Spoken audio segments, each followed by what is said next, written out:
오늘부터 들어갈 거는 추론의 영역이라고 되어 있는데, 위에 건 추론이 없냐 하면은 사실상 뭐 그렇지는 않아.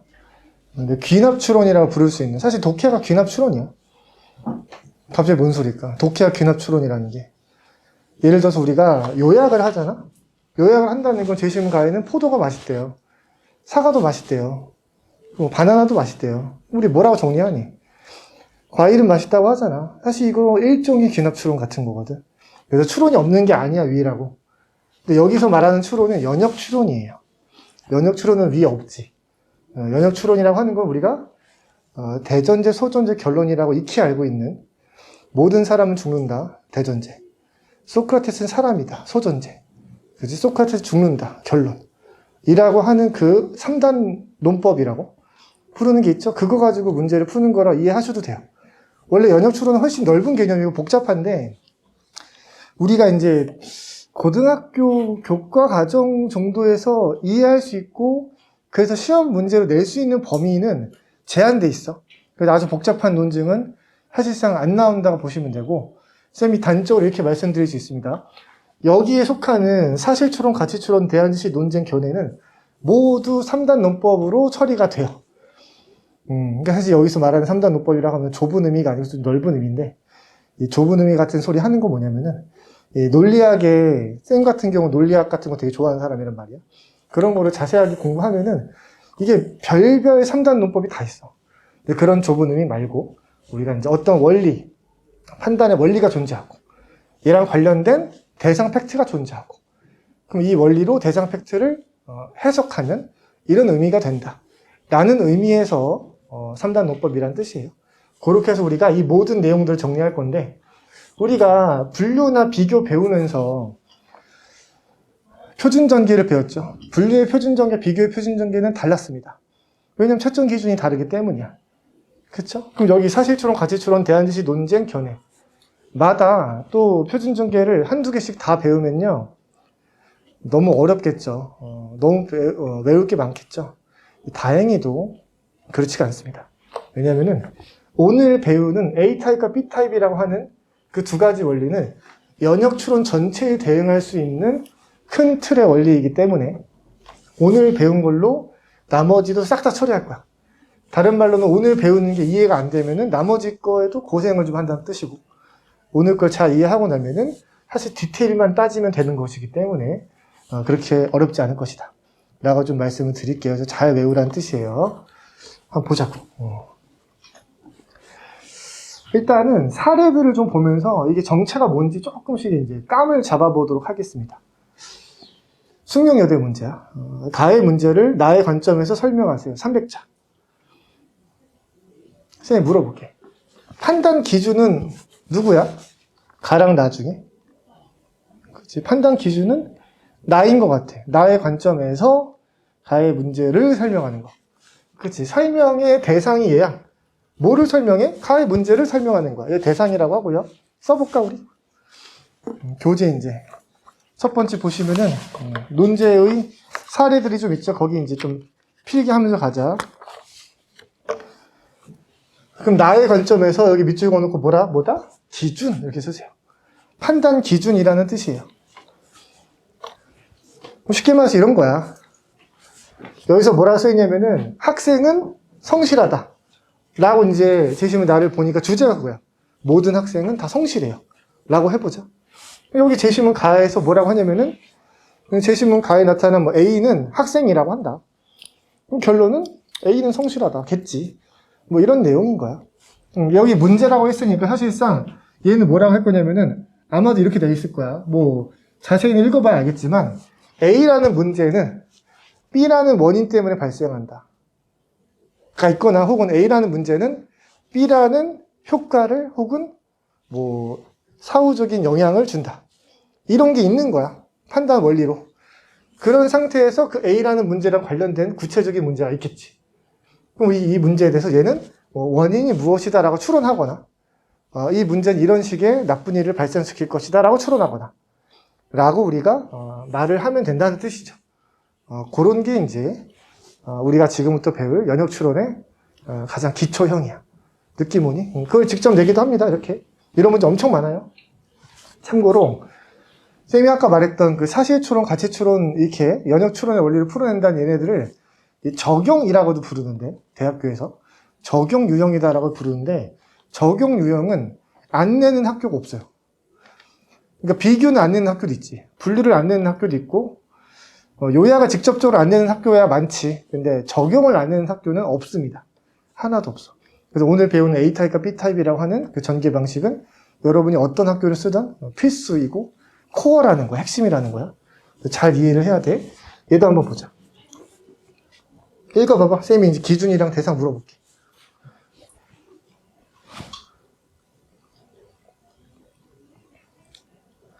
카톨릭들. 질문 이렇게 해보죠. 대상 몇 개죠? 그치, 대상 2개라고 해야 돼. 그치, 대상 제시문은 몇 개? 1개인데 대상은 2개죠. 그치, 좋습니다. 일단 이런 거 자체가 일단 편견을 좀 깨는 작업이야. 대상이 1개라고 해서 꼭 대상 제시문이 1개라고 해서 대상이 1개이지만은 않아요. 대상이 2개일 수도 있고 3개일 수도 있겠죠. 이거는 반대로도 마찬가지인데 기준 제시문이 1개라고 해서 기준이 반드시 1개라는 법은 없어.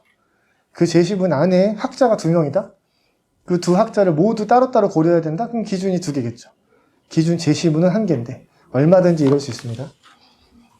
그래서 얘가 기준, 대상 1, 대상 2겠네. 그치? 그럼 요 기준은 반드시 어떤 내용이어야 되냐면 정보 비대칭과 도덕적 해이 같은 것들에 대해서 뭔가 이렇다 할 설명을 제시하고 있을 거야. 그치? 뭐 이거는 도덕적으로 문제가 있다. 도덕적 문제가 없다. 뭐 이런 일을 발생시킨다. 뭐 사회적 효율성을 떨어뜨린다. 뭐 이런 얘기가 있겠지. 좋아요. 얘도 보자.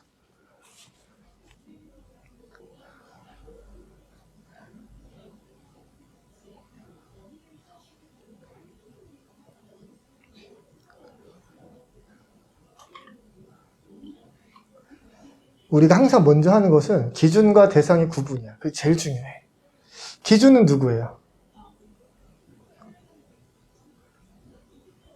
맞습니다. 나를 활용하여 설명하세요. 맞아요. 대상은 누구죠? 라고 물어봤을 때 가장 정밀한 답은 그의 심적 상태야. 이게 제일 정확한 답이야. 대상은 그의 심적 상태예요. 왜냐면 걔를 설명할 거거든. 그러니까 설명하시오, 분석하세요 이렇게 있어. 설명하세요, 분석하세요 똑같은 뜻이야. 의미 부여하시오 똑같은 뜻인데 뭐를 설명해? 이게 있어. 얘를 설명해라. 그게 직접적인 대상이야. 그의 심적 상태를 설명하는 거야. 근데 그 심적 상태에 대해서 관련된 정보가 당연히 제시문 어디 있을까? 가에 있겠지. 그래서 대상 제시문은 가가 맞아요. 그 안에서 우리가 필요한 정보를 뽑아내서 여기에 대한 어떤 해설을 하겠죠. 그러면은 제시문 나는 어떤 내용이 있어야만 하냐면 반드시 이런 거겠지. 봐봐. 그의 사연이라고 하니까 이런 식의 내용일 거야. 이거 안 써도 돼. 한번 좀 뻔히 예측해볼까? 오래간만에 고향을 방문했대요. 그럼 우리 이제 현대 문학적인 우리 상식을 토대로 봤을 때 이 고향은 어떻게 돼 있을까? 한 20년 만에 고향 갔더니 고향 어떻게 돼 있어? 황폐화 됐거나 우리 소설에서 많이 보는 거 황폐화 됐거나 아니면 도시화가 세게 된 거지. 그래서 내 마음의 고향이 다 사라졌어. 옛날에 그 친구들이랑 놀던 자리에 막 호텔 세워져 있고 막 그치 쇼핑몰 들어와 있고 해가지고 그냥 막 인정머리가 없는 곳이 돼버린 거야. 그래가지고 이제 내 고향은 없어졌군 이렇게 하는 뭐 그런 얘기도 많이 있죠. 아니면 일제강점기 얘기 같은 경우에는 고향이 황폐화돼서 없어진 경우도 있고. 그래서 뭔가 고향이 상실된 상황이라고 해보죠. 그럴 때는 뭔가 심적으로 뭔가 황폐화된다든지 뭐 우울감이 있다든지 그런 식의 논리가 제시문 다 있을 거란 말이야. 왜? 그래서 고향을 방문한 사연이라고 하니까 고향을 방문한 그거랑 관련된 뭔가 조건이 있을 것이고 그런 상황에 처한 사람은 이런 심적 상태가 된다라고 얘기를 안 할 수가 없어요. 기준이. 그걸 우리가 염두에 두면서 제시문 나를 읽으면 돼. 그래서 제시문 나를 이런 식으로 정리를 해놓고 이런 식으로 껴놔야 돼.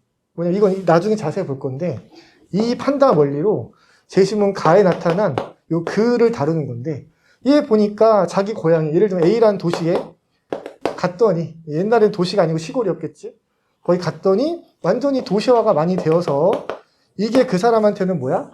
고향을 상실한 거나 마찬가지 상황이 된다면 그 사람 뭘 느낀다? 이런 우울감을 느끼게 된다. 이런 식으로 설명을 하게 될 겁니다. 느낌 뭐니? 이게 뭐냐면은 지금은 그냥 깜만 잡으세요. 얘가 연역추론인데 어떻게 이해하면 되냐면 우리가 모든 사람을 죽는다 하면은 이렇게 표시할 수 있어. 이게 P면 Q이다 관계거든? 그래서 왼쪽에서 오른쪽 가는 거야. 화살표지. 사람이면 죽는다. 모든 사람 죽는다 같은 거야. 그리고 여기에 대상이 와요. 소크라테스는 뭐다? 사람에 포함되거든. 사람이다. 그럼 소크라테스 어떻게 된다? 죽는다지. 죽는다 서로 포함관계가 형성이 되죠. 그지? 자기 자신은 부분집합으로 받을 수 있잖아. 그래서 요 관계가 정립이 되면, 성립이 되면 우린 얘를 정합성이 확보된 논증이라고 얘기합니다. 이 틀을 이제 만드신 분이 있어요. 그러니까 이제 판단 원리로서 보편적인 P이면 Q이다가 걔랑 유관된 구체적인 P이면 Q이다가 이런 식의 관계, 포함관계, 화살표 관계, PQ 관계, PQ 관계를 충족하면 이거는 맞는 논증이다. 라는 이제 대원리가 있다고 합니다. 우리가 이제 다루는 모든 논증은 여기에 영향을 좀 받아. 이걸 정리하신 분이 이제 논리학자 중에 있거든요. 쌤이 이제 그분의 논문을 아주 이제 인상 깊게 읽고 조셉 윌리엄스라는 사람이요. 이제 그 논리학의 아버지라고 불리는 사람은 아닌데 그 따로 있어. 근데 그분은 쌤이 생각할 때는 논리학의 이제 약간 현대적 논리학을 집대성한 분인 것 같아요. 쌤이 그분의 이제 이 이론에 굉장히 좀 깊은 인상을 받고 이걸 기반으로 여러분한테 알려주고 있는 이 논리평면이라고 하는 걸 만든 거예요. 쌤이 그래서 그 강의 제목이나 이런 컨셉도 논리평면이란 말이 꼭 들어가거든. 요거야. 그래서 이 원리로 우리가 문제를 풀게 될 겁니다. 라고 이해하시면 돼요. 무슨 말이냐면은 쌤이 어디다 뭐 요상한 거를 개인적인 깜으로 만든 건 아니고 현대 논리학에서 가장 좀 큰 원리 중에 하나인데 입시 논술에 맞춰서 우리가 배운다. 요 정도 생각하면 되는 거예요. 오케이? 좋습니다. 좀만 더 볼까? 한국에 대해 한번 읽어보자.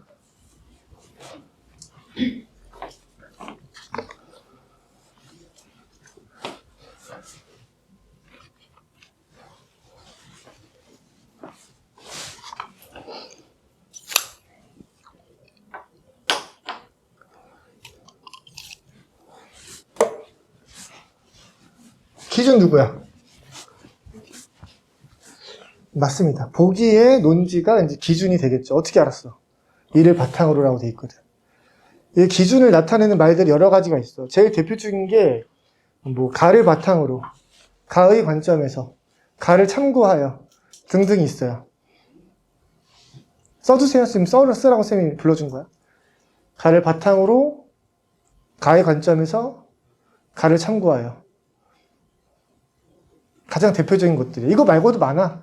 근데 이러한 맥락이라고 인지가 되잖아. 기준인가 보다. 생각하면 돼. 그럼 대상은 지금 마랑 바겠죠. 정확하게는 마랑 바의 밑줄 친 둘인지 모르겠다. 어쨌든 주체들인 거야. 들이니까 하나는 아니겠지. 주체가 이제 둘 이상 나올 텐데. 되게 필요한 행동 전략을 추론하세요라고 나오네. 대상은 아마도 2개인 것 같은데. 이건 뭐 읽어봐야 알겠지만. 그럼 보기는 어떤 내용을 포함하고 있을까요? 내용적으로. 어떤 내용이 핵심일까 하면은 뻔한 얘기야. 이러한 주체들에겐 저러한 행동 전략이 필요하다. 라는 논리가 핵심일 수밖에 없어. 그래야지 이 논증 자체가 깔끔할 테니까. 그 문제를 설계한 사람들은 정답의 논리가 당연히 깔끔하게 나오도록 조정을 합니다. 그래서 보기의 논증은 아마도 이럴 거라는 거야. 보기의 논증. 얘가 기준이거든? 봐봐. 얘는 주체들이죠. 예를 들면 A라는 주체들. 주체라면 뭐 A 그러니까 B라고 하자. B라는 행동 전략이 필요하다. 라고 얘기를 할 것이고 또 C라는 주체라면 D라는 행동 전략이 필요하다. 최소한 이 2가지 논리는 보기가 포함하고 있어요. 왜요? 왜냐면 주체가 아마도 다를 가능성이 높거든. 지금 상황에서.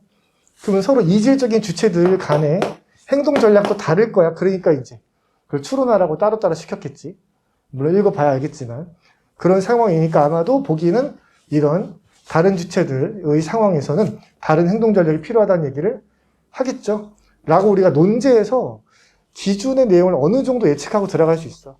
요 내용을 염두에 두고 요걸 딱 내용적 구조로 삼아서 독해를 한다면 더 깔끔한 독해를 할 수 있을 거야. 이해되니? 그러니까 점점 여러분들은 논제에서 최대한 힌트를 얻고 들어가는 습관이 있어야 돼요. 그걸 잘 할수록 이제 노련한 최상위권이 된 거야. 좀 더 가보죠. 이와야 돼. 읽어보자.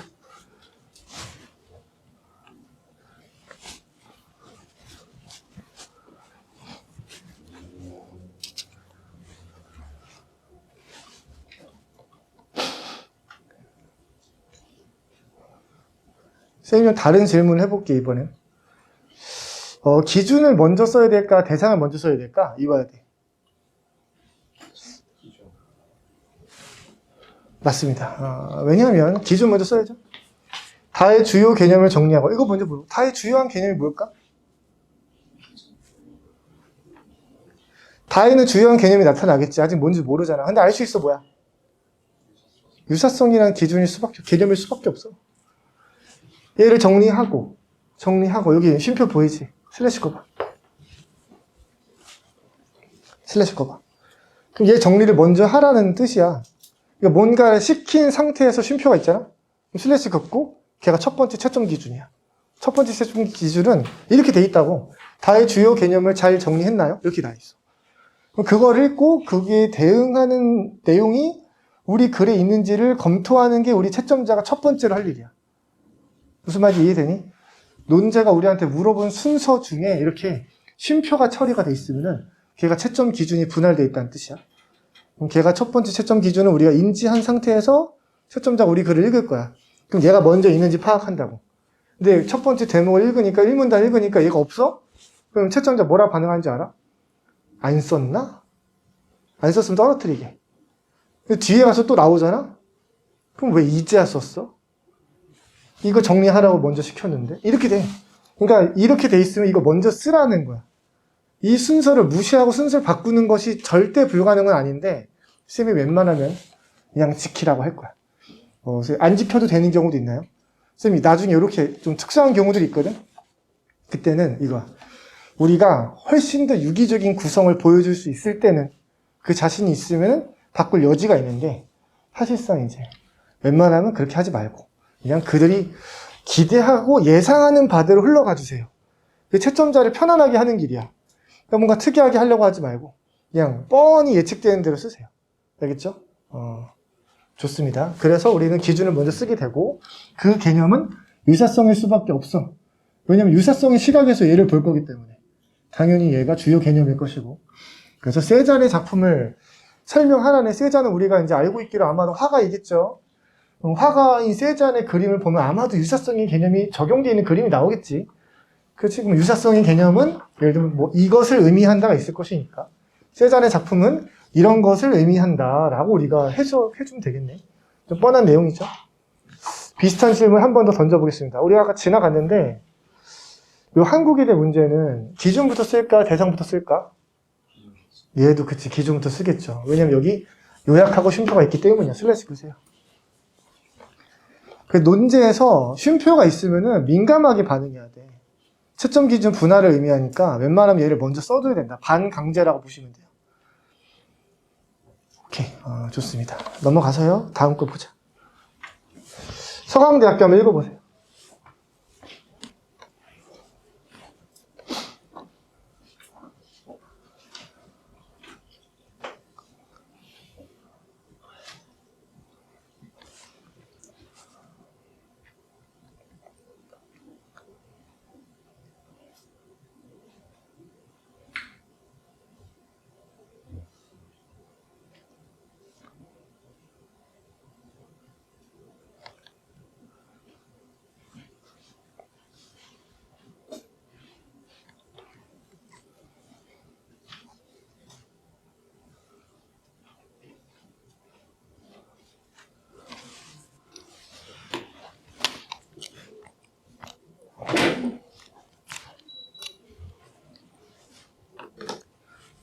문제 매우 복잡하죠. 사실 이 논제에서 우리가 서강대의 흔히 말하는 클래스를 좀 느낄 수가 있어요. 서강대학교는 지금 현재 나와 있는 논술 문제를 출제한 학교 중에서 난이도가 가장 어려운 학교 중에 하나죠. 원탑은 한양대야. 한양대가 원탑이고, 두 번째가 서강대, 세 번째는 숭실대입니다. 숭실대는 이제 좀 이 3대장의 지위가 이제 좀 앞에 있는 서강대, 한양대에 비해서 좀 흔들릴 때가 있긴 하지만 그래도 3대장이야. 매우 어렵습니다. 의외지? 서강대, 한양대가 매우 어려운 건 이해가 되지. 숭실대가 매우 어렵다고 하니까 좀 의외죠. 그래서 숭실대에는 어떤 경우들이 있냐면은, 쌤이 매년 얘기하는 건데, 쌤 숭실대에 쓰라고 약간 강요하는 친구들이 생겨. 우리 8월달 중순에 이제 원서 접수에 대한 상의를 좀 시작할 거거든. 중순에서 말 정도부터. 그러니까 9월 모고를 치르기 좀 전부터 시작할 거야. 그냥 9월 모고 보고 나서는 되게 바빠. 그때도 점검할 건데, 쌤이랑 거의 한 2주 정도 걸쳐가지고 자세하게 얘기하고 한두 마디 하는 게 아니고, 여러 번 바꿀 거거든? 그래가지고 이제 그때 얘기하면서, 쌤이 이제 너는 이 학교 써라. 이 학교는, 선생님 저 여기 쓰고 싶은데 안 돼. 너 거기 쓰면 안 돼. 뭐 이렇게 하는 경우 생겨. 되게 아주 허심탄회하게 쌤이 솔직하게 다 이야기할 건데, 그때 숭실대 쓰라고 하는 친구들은 누구냐? 하면은, 서강대, 한양대 스타일에 잘 맞는 친구들, 단적으로 얘기하자면. 이런 스타일 잘 맞는 친구들. 그러니까 이런 스타일 잘 맞는 친구들 어떤 친구들이냐? 제시문도 어렵고, 논제도 복잡해. 그러니까 난이도가 이제 절대적인 차원에서 높아. 근데, 그게 어려워도, 뭔가 항상 이제 정답 근처까지 독해하는 거를 나름대로 이제 안정적으로 하는 친구들. 무슨 말이냐면 어려운 문제에 대한 완벽한 답을 쓰는 경우가 많진 않아도 아예 틀리는 경우가 거의 적은 친구들이 있어. 그래서 근처까지는 가는 항상 그 안정성이 높은 친구들이지. 그런 친구들은 숭실대 쓰면은 매우 높은 확률로 이제 붙을 겁니다. 왜? 숭실대는 커트가 낮거든. 왜냐면 봐봐. 서강대랑 비슷한 학교거든. 논제 스타일이. 이런 식으로 돼. 근데 여기에 접근하는 친구들이 서강대 경쟁자들이 더 잘할 거란 말이야. 아무래도 이제 상대적으로 그런 거니까. 그래서 서강대는 커트라인을 여러분 어떻게 인식하면 되냐면은 이제 A0, A- 정도에서 형성될 수 있다. 그 정도로 예측하면 돼요. 웬만하면 B뿔이 많은데 서강대는 최상위권 학교이기 때문에 A- 정도는 생각해야 돼. 빡세면 A0도 가야죠. 서강대 심리학과 이러거든. A0 정도 갈 거야. A뿔은 아니어도. A뿔이 이제 커트라인 경우는 당연히 없지. 그럼 장학금이니까. 근데 이제 숭실대는 그에 비해서 B-까지도 데려가. 오케이. B-까지도 이제 쌤이 채점해주는 거를 기준으로 하는 거야. B-를 보통 보이던 친구들도 붙는 경우들이 쌤이 꽤나 봤어요. 근데 그 친구들 B- 정도 봤잖아? 그럼 학교 가서 시험 보고 나올 때 어떤 느낌인지 알아? 개망했다라는 느낌이야. 그 친구가 B-는 있잖아. 까딱하면 C뿔이야. 그거는 잘 푼 게 아니야. 그냥 뭔가 정답의 정답의 논리를 이 친구가 이해하고 있는 것 같다라는 그 심증은 있는데, 드러난 바에 따르면은 이제 논리적인 오류가 살짝 있고, 독해도 좀 부실하고, 그 표현이나 이런 것도 이제 아주 우수하진 않은 친구들. 요게 이제 보통 B-쯤 가거든? 근데 그런 친구들이 자기가 떨어진 줄 알았는데 붙은 경우들이 꽤 많아요. 그 쌤이 이제 직접적으로 경험한 것 중에는, 이게 2년 연속으로 이런 친구가 나왔는데, 다른 학교는 다 합격자 발표 시즌에 발표가 딱 났다는 소식이 들리자마자 이제 가서 자기 거 검색해보고 막 하거든? 그래서 불합격 뜨면 매우 이제 실망하고, 합격 뜨면 이제 미친 듯이 좋아하고, 합격 뜨면 그래도 쌤한테 전화를 주시더라고요. 너무 이제 감사한 거지. 근데 이제 숭실대는 아예 검사를 안 하는 친구들이 있었어. 근데 어떤 친구가 다 검사는 다 불합격인 거야. 최저를 못 맞춘 학교도 있었고, 최저를 맞춘 경우도 있었는데, 맞춘 경우가 3개밖에 없었어. 2개를 검사했더니 다 떨어진 거야. 근데 숭실대는 검사를 아예 안 했어. 왜? 얘는 할 필요가 없으니까. 그냥 개못 썼다. 라는 거거든. 얘는 보자마자 당연히 떨어진 거니까. 그래서 안 하고 있었는데 쌤이 이제 해봐. 했는데, 붙은 경우가 2년 연속으로 있었어. 재작년이랑 그 전년도랑. 알겠죠? 이게 뭘 의미한다? 질러볼 수 있다는 거야. 알겠죠? 이게 논술 문제가 매우 어렵다는 게 나한테 그렇게 불리하다는 뜻이 아니야. 남들도 엄청 어렵거든. 그 안에서 좀 선방하는 안정성이 높다. 그러면 숭실대 쓰는 거야. 아셨죠? 그러니까 슬슬 쌤이 원서 접수랑 관련된 얘기를 좀 조금씩 하는 겁니다. 한 번씩 생각을 해보라는 거야. 이건 진짜 더럽게 어려워. 여러분 다 이해를 시킬 만큼 쌤이 설명하려면 너무 길어지기 때문에 쌤이 적당히만 할 거거든. 봐봐. 가의 내용을 토대로 오잖아. 쉼표 있지? 그치? 슬래시 한번 거봐. 근데 토대로 정도는 시킨 게 아니고 아까처럼 정리하거나 요약하라고 한 게 아니야. 반드시 먼저 쓸 필요는 없어. 그래서 고정된 게 아니야. 토대로 정도는 우리가 여지가 충분히 있어. 순서 바꿀 여지가. 고정이라 쓰세요. 순서 고정 X라고 쓰세요. 토대로에는. 순서 고정이 아니야 원래. 토대로에다 쓰는 거 그거는. 근데 이건 먼저 쓰긴 할 거야. 1문단에. 왜요? 왜냐면은 제시문 가가 여기 전체에 영향을 주는 기준이에요. 나머지 요구사항 전체에 영향을 주는 기준이라서 이렇게 쓰세요. 이렇게? 가가 기준이잖아. 근데 가 내용을 토대로 이것도 분석하고 변화의 가치도 논술하게 돼 있어. 그러니까 얘가 엄청 넓은 논이야. 이게 논제에서도 드러나. 이걸 토대로 이거 분석하고 이거 논술하시오. 라고 우리가 수식 관계를 볼 수 있거든. 그럴 땐 얘를 첫 번째 문단으로 처리하는 거야. 오케이? 쌤이 얘를 근본 기준이라 부르는데 이름은 중요하지 않아. 요구사항 전체 영향을 주는 문제가 기준이 간혹 나와요. 홍익대 하실 분은 기억하세요. 홍익대는 이거 좀 종종 내는 편이야. 오케이? 나머지 요구사항에 영향을 주는 일단 근본이 되는 전체 영향을 주는 기준이 있다. 그럼 먼저 써라 1문단. 그럼 나머지는 얘가 없다는 생각으로 전개 방식 짜면 돼. 이건 좀 심플해지거든. 다 시의, 그러니까 나 작품의 출현과 다 시의 발생 사이의 차이를 라마바를 참조하여 분석하래. 그럼 기준은 라마바고요. 그지? 원래 가도 걸려있잖아. 근데 앞에 처리했으니까. 라마바만 신경 쓰면 돼. 뒤에 전개할 때는. 대상은 몇 개야? 그럼 앞에 두 개 제시문 있잖아. 대상은 몇 개야? 딱 보면 두 개인데 사실 정밀하게 보자면은 이거야. 봐봐. 그렇지 않니? 나 작품의 출현과 이거 조선시대 작품이거든. 출현과 조선시대 출현했어. 다시 발생이야. 언제 발생했냐면 이거 현대사회야. 에서 발생했거든. 그 시간적 차이가 있어. 그 역사적인 흐름의 차이가 있어. 차이를 분석하는 거야. 이때는 왜 이랬는데 이때는 이렇게 됐지. 그 차이를 분석하는 게 기준이 라마바야. 여기만 봐도 이제 복잡하죠. 그 봐봐. 그러한 변화의 가치를 사례 바탕으로 논술하시오. 여기만 봐봐. 여기 기준 누구야 여기서? 그치, 얘가 기준이야. 그치? 사례를 바탕으로 뭐를 논술해? 변화의 가치를 논술하는 거야. 그럼 봐봐. 우리가 그럼 논술해야 되는, 추론해야 되는 건 변화니 변화의 가치니? 그 가치죠. 요게 이제 추론이라 쓰시고요. 변화에다 팩트라 쓰세요. 이 팩트가 뭐야? 이게 대상이야. 변화라는 대상이 있는 거야. 왜 쌤이 있는 거야라고 얘기할까? 그러한 변화거든. 그러한 밑줄 봐봐. 그러한 변화래. 그럼 이건 있잖아. 앞에서 이미 있는 거를 지금 지칭한 중인 거야. 앞서 처리된 거, 즉 여기까지 처리된 거가 뭐라고? 그러한 변화라고요. 변화가 그럼 앞에 있었다는 건가? 쌤이 슬쩍 얘기했죠? 조선시대 현대사회라고. 그치? 일로 가면서 차이가 있다 그랬잖아. 이걸 우리가 뭐라 인식해야 돼? 변화로 인식하는 거야. 오케이? 이 변화, 즉 시간이 흘러가면서 사회가 이렇게 변했거든.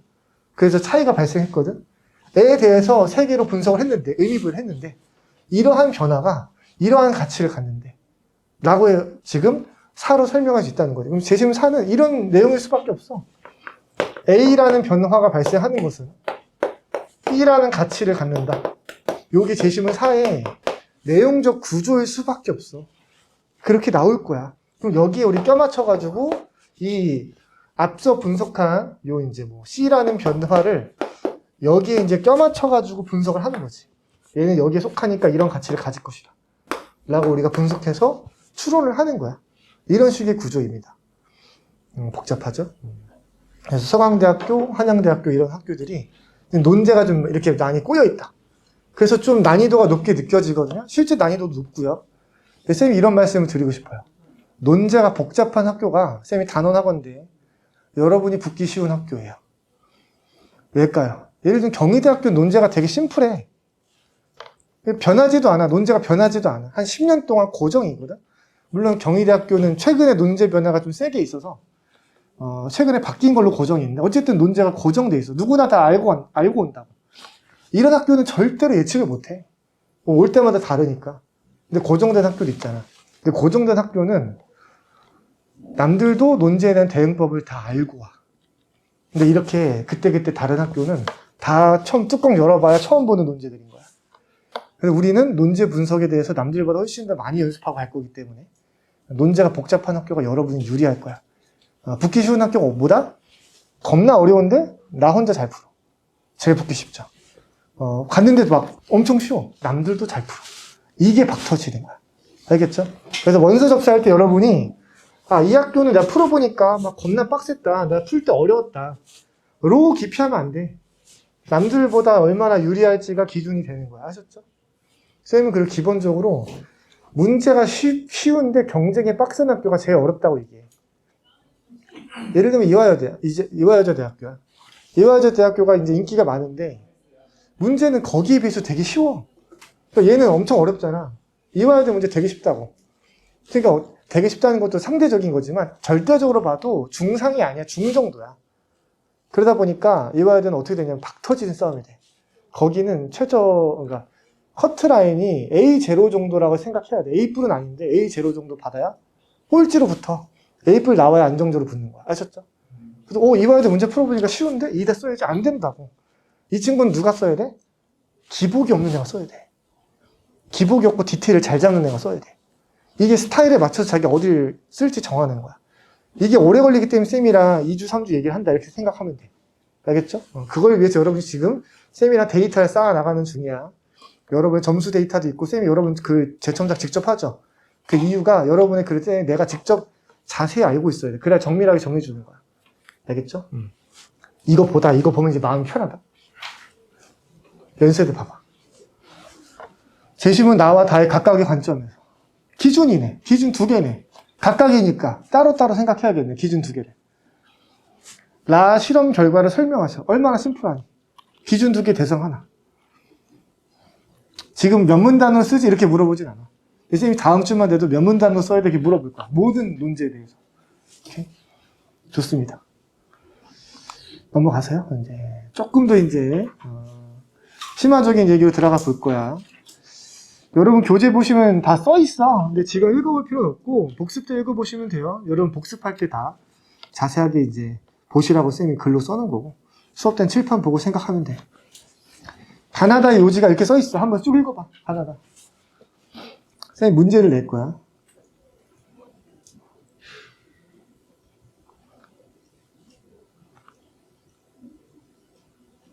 답이 뭐죠? 나의 회담 정상회담을 가질 예정인데 어떤 내용이 될까? 그치, 뭐 공격하지 말자고 평화로운 합의를 하겠지. 그치, 정답 맞아요. 다음 거는.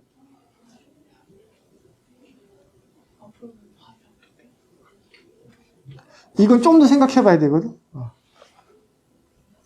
어떤 내용이 정답일까? 두 번째 평화협의서. 잘 봐봐. 우리가 이제 판단 기준 누구야, 여기서? 판단 기준 재심 다지. 그지? 그럼 우리의 판단의 사고방식이 재심은 다의 논지라는 거야. 이거야. 이 내용이 뭐야? 북한은 그동안 평화합의를 깨고 남한을 적대한 적이 있다. 합의를 깨고 배신 때린 적이 있다. 이게 주제의식이야. 이 주제의식을 우리 머릿속에 사고방식을 딱 집어넣고 색안경을 끼고 북한은 뭐 어떤 국가다? 배신 때리는 국가다. 라는 색안경을 딱 끼고 뭘 본다? 이 색안경으로 얘를 보는 거야. 평화 합의를 했다는 팩트를 보는 거야. 이 평화 합의가 어떻게 보일까? 그치, 아마도 이것도 쉽게 배신을 때릴 수 있는, 쟤네한테 배신 당할 수 있는 불안정한 합의다. 이거 너무 믿지 말자. 이게 정답이야. 오케이? 그래서 판단 기준으로 세우는 내용은 우리가 색안경이라 생각하면 돼. 편견이야. 선입견. 색안경이라고 우리가 비유적으로 부르잖아? 그럼 오로지 이 생각으로만 대상을 봐야 돼. 여기에 나의 배경 지식이나 개인적인 견해가 껴드는 순간 탈락이 되는 거야. 그래서 깨끗하게 기준의 주제의식만 머릿속에 집어넣고 판단을 해야 돼요. 아셨죠? 요걸 벗어나면 안 됩니다. 그럼 논제 이탈 되는 거야. 그걸 좀 조심해야 돼. 쌤이 이걸 좀 강조하는 거는 많은 친구들이 특히나 좀 똑똑한 친구들, 좀 책 좀 평소에 많이 보고 생각이 좀 깊은 친구들 있지. 사실 논술에 잘 어울리는 친구들인데 그런 친구들 중에 생각도 많고 읽은 것도 많고 아는 게 많아서 이런 추론형 문제에서 자기의 어떤 개인적인 배경 지식 같은 것들이 껴들어서 추론하는 경우가 생기거든. 다 탈락해. 이거 이제 배제하는 게 정말 중요한 작업이에요. 아셨죠? 그래서 우리가 기준이 정해진 대로만 판단할 것. 이걸 우리가 좀 가져가야 된다. 오케이. 좋습니다. 그래서 좀 쉽게 정리하자면은 이게 아까 보여줬던 3단 논법 생각하면 돼. 판단 기준, 우리가 이론이라 생각하면 돼. 판단에 사용하는 이론이야. 내용이 뭐라고? 열심히 공부한 사람은 성공한다. 전제 결론 관계니까 PQ 관계죠. 그치? 이걸 바탕으로 생각을 해볼 때 매일매일 논술 공부하는 A는 어떻게 될까? 합격한다고 쓰겠지. 우리 머릿속에 굴러간 건 이거야. 이거는 열공 아니야? 열공하면 성공한다며. 그럼 얘도 성공에 해당하는 뭔가를 만들지 않겠어? 근데 논술이니까 논술 합격이 되겠네? 이게 우리의 사고방식이라고. 아까 봤던 사람이면 죽는다, 소크라테스 사람이면 소크라테스 죽는다 같은 거죠? 이게 적용의 3단 논법입니다. 이거는 당연히 뭐 논술 문제 이렇게 쉽게 나왔을 일 없고 실제 논술 문제는 이렇게 나왔거든. 이게 기준이야. 한계를 극복하기 위해서 노력한 사람은 위대하다라고 기준으로 나왔어요. 이거 참고로 이화여대 기출문제거든. 얼마 안 됐어. 이화여대 기출문제인데 이걸 필터로 해서 우리가 대상을 한번 판별해보자. 대상으로 나온 사람은 백남준이라고 하는 비디오 아티스트. 여러분 교과서를 봐서 잘 알 거야. 백남준 비디오 아티스트. 기존의 관념을 탈피하라는 시도를 하는 사람이래. 우리가 무슨 판단해야 돼? 이게 여기에 해당되는지를 판단하는 거야. 그지? 기존의 관념을 탈피하려는 건 한계를 극복하려는 시도라고 볼 수 있나? 그럴 것 같은데. 그럼 뭐라고 하면 돼? 위대하다고 하면 돼. 그럼 결론이 뭐였냐면 이 작가는, 이 예술가는 위대한 정신을 보여준다. 위대한 작가이다. 이게 결론이었어, 실제로. 그리고 이제 논증하는 과정 중에 이 작가가 어땠는데 이런 걸 하던 사람이거든. 그게 뭐 어쨌다는 건데 이건 여기에 해당되니까 위대하다고 볼 수 있다는 거야. 이게 바로 논증의 핵심이었어요. 이해되니? 이런 식의 작업인 거야. 좀 감이 잡히죠? 이제 우리가 좀 필기를 할 겁니다. 어디 하시냐면 우리 교재 4페이지를 보시면요. 교재 4페이지래. 우리 저번 주까지 막 100몇 페이지 넘어갔었거든요. 그치? 왜 4페이지일까? 이게 지금 책이 새로 바뀐 거야. 표지야, 이거. 표지. 무슨 말이냐면은 오늘부터 사실 새 책인 거야. 여러분 쌤이 매주 다시 주고 있는데 왜 새 책이야? 대단원이 바뀐 거야. 오늘부터는요, 논설문의 영역이에요. 저번 주까지는 설명문의 영역이었고 오늘부터는 논설문의 영역이어서 여기서 좀 쌤이 말씀을 드리면은 오늘부터 쓰는 글은 나의 글처럼 써야 돼. 선생님 저번에 비교까지는 나의 글이 아니에요? 아니에요. 그때까지는 남의 의견을 내가 정리해서 전달하는 사람 정도의 느낌으로 쓴 거거든. 이런 식의 의견이 있대요 라는 걸로 쓴 건데 오늘부터 뭐냐면은 그냥 내 생각엔 이런 것 같아. 이게 맞는 것 같아. 내 말 좀 들어봐. 맞지? 이렇게 설득하는 글쓰기인 거야. 그런 모양새로 만들어서 써야 돼. 그럼 선생님 자기 견해를 쓰라는 건가요? 그런 것처럼 쓸 건데 실제로 내 생각을 쓰진 않아. 오케이? 이게 더 중요하다. 실제로 나의 견해를 쓰라고 하는 논제도 있어. 제시문 가의 관점에서 나에 대한 자신의 견해를 심지어 자유롭게 쓰세요. 자신의 견해를 자유롭게 쓰래요. 그럼 친구들 이거 보고 막 드디어 교수님이 나의 생각을 알고 싶어 하시는군. 드디어 하면서 이제 나의 어떤 정치적인 철학과 막 이런 거 나의 세계관과 아니야. 그런 문제는 절대로 있을 수가 없어. 왜 쌤이 이렇게까지 얘기할까? 그런 게 반영이 되는 경우면은 이거는 주관적 문제가 돼버려. 그렇지 않아? 이게 정말로 나의 개인적인 사상이나 철학이 들어갈 수 있어 봐. 그러면 어떤 사람은 예를 들어서 쌤이 이제 간단하게 예를 들면은 어떤 사람은 이렇게 설명해 볼게요. 어떤 사람은 이제 엄청 극우파야. 정치적 성향이. 얘는 어떤 극좌파야. 그러면 정치적 성향의 기본이 다를 거 아니야. 그치?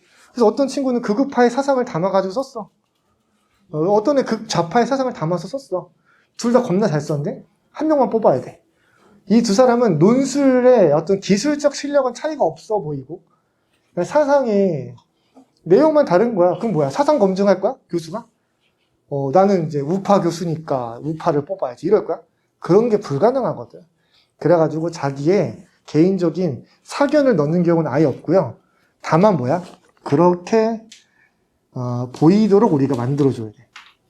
이상한 말이지. 이게 좀 되게 헷갈리는 말이야. 그러니까 쉽게 설명하면 뭐냐면 교수는 실제로 우리 생각을 물어본 건 아니지만 우리는 마치 나의 개인적인 사견을 공적으로 입증해서 전달하는 것처럼 쓰는 거라고. 그래서 우리 글을 읽으면은 이 학생의 개인적인 생각인 것처럼 보여. 하지만 내용적으로는 우리가 시킨 걸 그대로 했어. 라는 거야. 요걸 좀 앞으로 좀 많이 감을 잡아 나가야 될 겁니다. 이렇게. 방금 말한 게 교수님들이 욕심 부리는 자기 글을 써라 라는 것에 대한 구체적인 의미야. 좀 더 가보죠. 일단 우리가 여기까지는 확인했어요. 가를 바탕으로 나를 설명하세요. 가는 기준이다.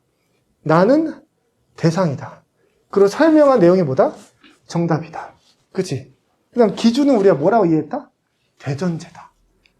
그리고 대상은 소전제다. 그죠? 결론은 설명한 내용이 결론이겠죠? 첫 번째 표기.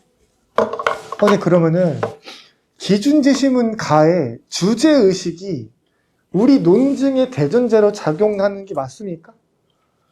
맞을까? 가의 주제의식이 대전제로 기능할까요? 대전제 P이면 Q에 따라 작동할까? 네, 맞습니다. 특별한 조건이 없는 한 대부분의 경우는 그렇게 될 거야. 그럼 쌤이 지금 말하는 게 단서가 달렸지. 특별한 조건이 있으면 아닐 수 있고 대부분의 경우가 아닌 다른 경우에는 기준 제시문의 주제의식이 대전제로 작동하지 않을 수도 있다는 건데 그 부분도 우리가 배울 거거든. 근데 90% 이상은 이런 예외적인 경우가 아니야. 그래서 대부분은 기준 제시문의 주제가 대전제 PQ가 맞아요. 그래서 쌤이 여기다가 이제 이퀄 관계라고 쓸 겁니다. 흔히 말해서 기준을 요약하면 돼. 요약의 핵이 대전제로 작동할 거야. 대부분의 경우에. 여기는 대상 제시문의 주제의식이 소전제로 작동할까? 이거는요. 이퀄 표시하면 안 돼. 이렇게 써야 돼. 이게 엄청 중요해. 즉 대상에 여러 가지 팩트가 있을 거야. 근데 그 중에서 소전제로 작동하는 게 뭐냐? 그거는 꼭 대상 제시문의 자체적인 주제의식이 아닐 수도 있어. 그런 경우가 너무 허다하기 때문에 이퀄 표시하면 안 돼. 그럼 뭐야? 대상의 팩트가 3개 중에 3개 있는데 그 중에 뭐가 소전제로 기능할까? 그거 한번 생각해보죠. 필기 한번 해볼 겁니다. 어디다 쓰시냐면은 쌤 추천으로는 교재 맨 뒤가 백지거든? 거기다 쓰세요. 우리가 쓸 게 좀 오늘 좀 있어. 쌤 예시를 들어보는 거 그대로 쓰세요. 쌤 여기다 적어보겠습니다. 가와 나의 관점에서 다를 설명하세요. 이렇게 적을 겁니다. 가와 나는 기준이고 다는 대상이 돼요. 그래서 가도 있고 나도 있고 다도 우리가 적어볼 건데 다에는 이제 재민이라는 친구가 있다고 한번 해볼게. 다에 재민이라는 친구가 나오는데 우리가 다를 열심히 읽어보니까 뒷받침 받는 팩트들이 있었어요. 그러니까 요약을 할 때 중요하게 파악되는 그런 팩트들을 일하는 거지. 그게 뭐였냐면 첫 번째, 재민이는 내신 전교 1등이에요. 라는 팩트와 두 번째는 재민이는 농구부 주장이에요. 라는 팩트와 세 번째는 재민이 얼굴이 차은우예요.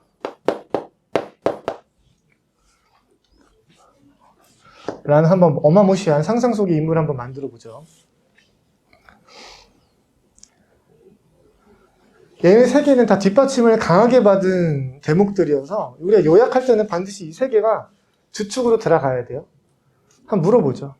그럼 이 논증의 입장에서 봤을 때 재미 세 가지 속성 중에 제일 중요한 건 뭐 같아? 요거? 또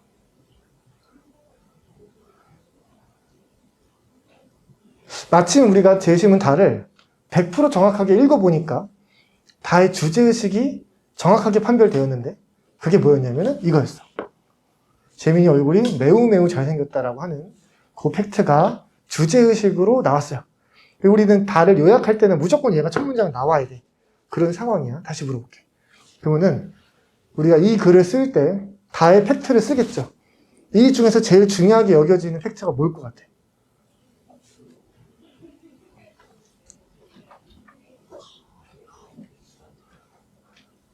좋습니다. 다만 보고는 알 수가 없다. 정답이야. 다만 보고는 알 수가 없어. 이게 주제의식이어도 알 수가 없는 거야. 왜냐면 우리는 하나의 관점에서 다를 설명해야 되기 때문에 쟤네가 어떤 생각하는지 봐야 돼. 왜? 가랑 나는 색안경에 해당하는 판단 기준들이거든. 걔가 관심을 둬야 돼. 가를 보니까 재민이 엄마가 나옵니다. 재민이 엄마 뭐라고 하시냐면 이렇게 얘기해요.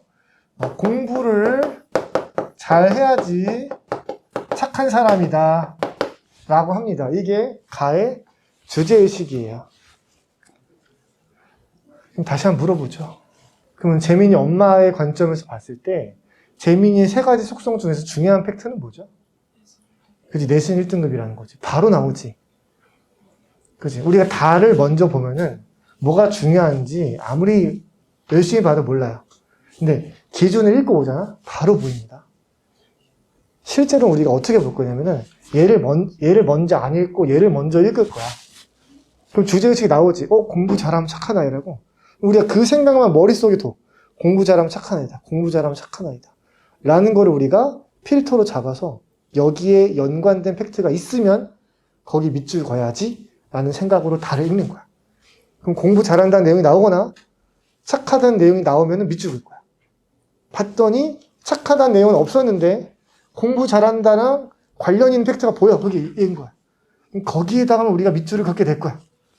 그 얘만 주목해서 뭐라고 할 거야? 공부 잘하는 거니까 재민이 착하다고 볼 수 있어. 라고 추론을 할 거야. 그래서 우리는 대상 독해할 때는 기본적으로 기준의 필터를 강하게 염두에 두고 그 내용이 관심을 갖는 팩트만 찾는다. 이 느낌으로 우리가 독해 접근해야 돼. 이해되니? 그래서 여러분 어떻게 생각하시면 되냐면요. 제시문가, 기준을 정리한다는 거는 그물을 짜는 거야. 그물을 짜고 이 그물로 걸러내게 되는 것이 대상 안의 소존재들이야. 알겠죠? 이 중에서 얘가 소존재라는 거지. 그치? 또 한번 해보자. 제시문 나를 보니까 이번에는 헬스장 관장님이 나타났어요. 헬스장 관장님이 뭐라고 하시냐면 이렇게 얘기합니다. 운동을 잘해야 진짜 사나이다. 이렇게 얘기합니다. 운동을 잘해야 진짜 사나이예요. 헬스장 관장이니까 이런 식의 사상이 있는 거야.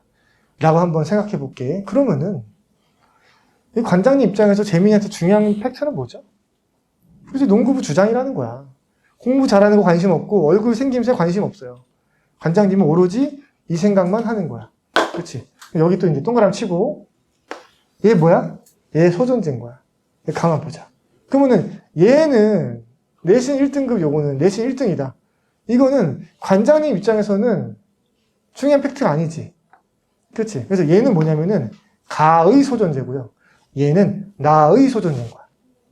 이 기준마다 소존재가 다를 수 있다는 거지. 얼마든지 그래요. 왜? 사람마다 사상에 따라서 관심을 갖는 팩트가 달라지잖아. 그래서 기준에 따른 소존재가 따로 있을 수 있다. 그 경우가 허다하게 많아요. 오케이? 그러면 얘는 옆에 씁니다. 가의 소존재. 얘는 나의 소존재라 쓰세요.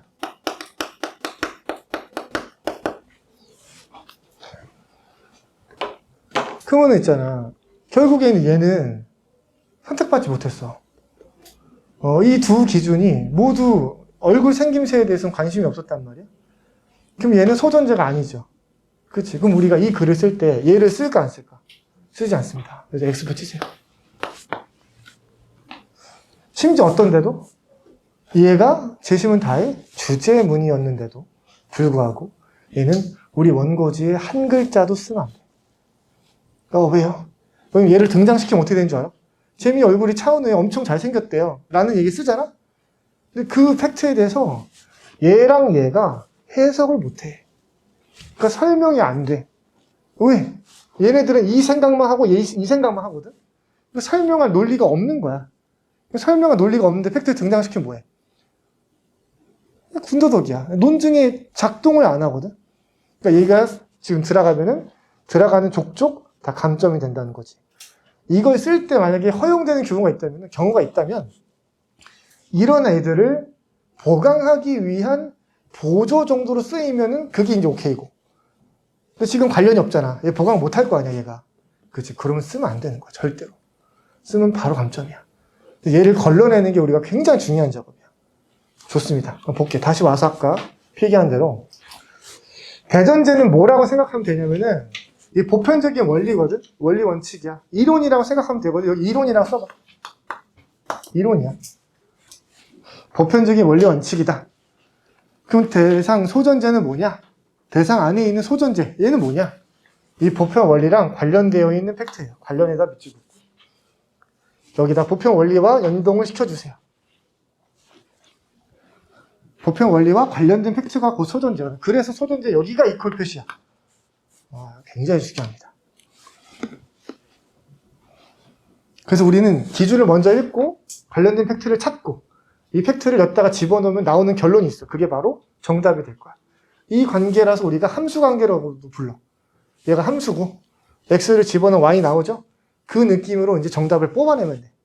그래서 기준 읽고 원리 원칙 정리하고 x 집어넣으면 y가 나오지.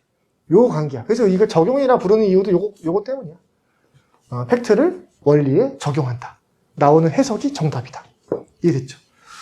우리가 시험장 가면은 이 논술 말고 여러분 초등학생 때 생각해 보세요. 초등학생 때 여러분 과학 시간에 교과서에서 개념이라고 하면서 이런 걸 배워. 이거 안 적어도 돼. 쌤이 혼자 적어볼게.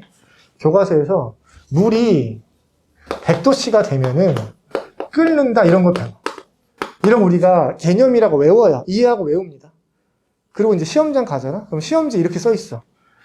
A 비커에 물이 담겨 있는데, 예를 들어 철수라는 아이가 이 비커에 있는 물을 100도씨까지 가열하였다.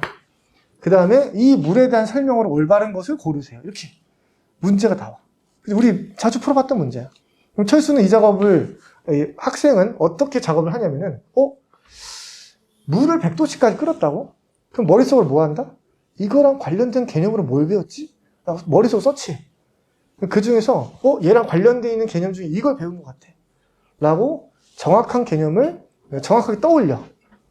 그럼 봐봐. 이때부터 이 친구는 이 추론하는 거야. 물이 100도씨가 되면 끓는다 그랬잖아. 그럼 끓는다는 선지가 있나? 봤더니 3번에 있는 거야. 그래서 3번에 이 비커에 있는 물은 끓기 시작한다 있어. 그럼 걔가 바로 정답이 되는 거지. 우리는 여태까지 오지선다에서 문제를 풀어왔던 게 사실 수능도 이렇게 풀잖아. 이게 결국 뭐예요? 연역추론한 거야. 넓은 의미에서 연역추론 3단 논법을 한 거예요. 이거 객관식 문제라고 하잖아. 이게 오지선다라서 객관식이 아니야. 이거 주관적으로 서술형으로 풀라고 해도 되거든. 단답형으로 풀라고 해도 돼. 근데 여전히 객관식이야. 왜? 객관적이라는 말이 무슨 말이야? 객관의 반대가 주관이잖아. 선생님이 아까 주관에 대해서 얘기한 게 있었죠. 자기의 개인적인 사상관 같은 걸 반영할 수 있는 문제라면 주관식 문제지. 근데 그건 줄 세워서 얘는 붙고 얘는 떨어뜨리고 할 수가 없잖아. 객관식이라는 게 뭐야? 누가 봐도 이게 정답이니까 객관식인 거야. 그치? 객관식으로 증명됐어. 이건 누가 봐도 마찬가지야 라는 말이지? 그런 거야. 그래서 수능이 객관식 문제죠. 왜? 누가 봐도 3번이 정답인 거니까. 그치? 논술은 그럼 객관식이에요? 논술 객관식 문제라 그러냐 우리가? 그렇게 부르진 않았어. 근데 봐봐. 얘가 기준이고 얘가 대상이야. 얘에 대해서 우리가 이렇게 추론해서 정답 낸단 말이야. 동일한 사고방식이죠. 사실은 최소한 연역추론 계열의 이러한 문제에 있어서 논술 문제는 객관식 문제라 부를 수 있고 사고방식이 그러하니까 답은 오지선다가 아니고 서술형이에요.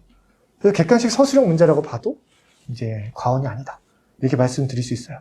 그래서 우리가 여태까지 사용했던 그 수능식 사고방식이 그대로 쓰인다고 생각하시면 돼요. 이해하셨나요? 좋습니다. 넘어가서요. 쌤이 되게 좀 이제 좋아하는 사례가 있는데 하나 좀 이제 이야기를 해드릴게요. 쌤이 정치 외교학과 1전공이었는데 물론 좀 이제 별로 잘 안 맞았어요. 그래가지고 첫 번째 전공이었지만 쌤이 이제 민주주의나 이제 정치 철학이나 이런 건 되게 관심 많았거든. 근데 실제로 이제 배우는 것 중에 상당수가 정치 관련된 이제 역사였어. 정치 역사는 특히 한국 정치 역사를 많이 배우거든. 뭐 배울 것 같아? 예를 들면 이제 막 서울의 봄 같은 그런 얘기를 배우는 거야. 그러니까 전두환이 쿠데타 할 때 예를 들면 누구랑 연합을 해서 뭐 했고 그때 뭐 박정희랑 누구랑 어쩌고저쩌고 하고 그리고 노태우랑 누구랑 연합해가지고 누굴 이기고 그때 얘네 둘이랑 이제 서로 합의가 안 돼가지고 선거에서 지고 이런 거 있잖아. 쌤은 사실 그런 데 관심이 별로 없었거든. 그게 이제 뭐랑 비슷하냐면 예를 들면 뭐 요번 선거에서 뭐 이준석이랑 누구랑 뭘 했는데 뭐 이런 거 있잖아. 이런 TV에서 그런 거지. 뉴스 보면은 관심 있어 여러분? 누구랑 막 팀을 먹었대. 같이 이제 합의를 할 거래. 뭐 단일화 예로 했대. 관심이 있는 분도 있겠죠. 근데 쌤은 지금은 관심이 없거든. 이때도 없었어. 근데 이런 거를 좀 배우기도 했어요. 근데 그러던 어느 날 정치학도들의 좀 굉장한 그 뭐랄까 흥미를 끄는 사건이 발생합니다. 쌤이 대학생 때였거든. 여러분은 꼬맹이였을 때 벌어진 일이에요. 트럼프 대통령이 미국 대통령으로 당선됐을 때야. 여러분 언제니? 트럼프 대통령 당선됐을 때. 굉장히 오래됐어요. 이게 언제지? 2000년대 초반일걸? 그래서 여러분 진짜 꼬마였을 때야. 그래가지고 2000년 초반 아닌가? 쌤도 가물가물합니다. 너무 오래된 일이어서. 초반 아니 2000년대 후반이야.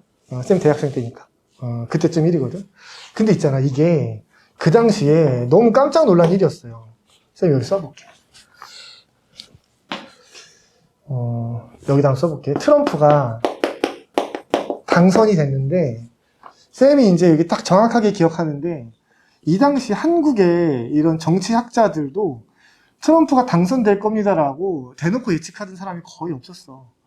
그러니까 다들 이제 힐러리가 그때 이제 대선 경쟁자였는데 힐러리가 될 것이다라고 얘기하는 경우가 엄청 많았거든요. 미국에서 출구조사 할 때도 출구조사는 뭐야?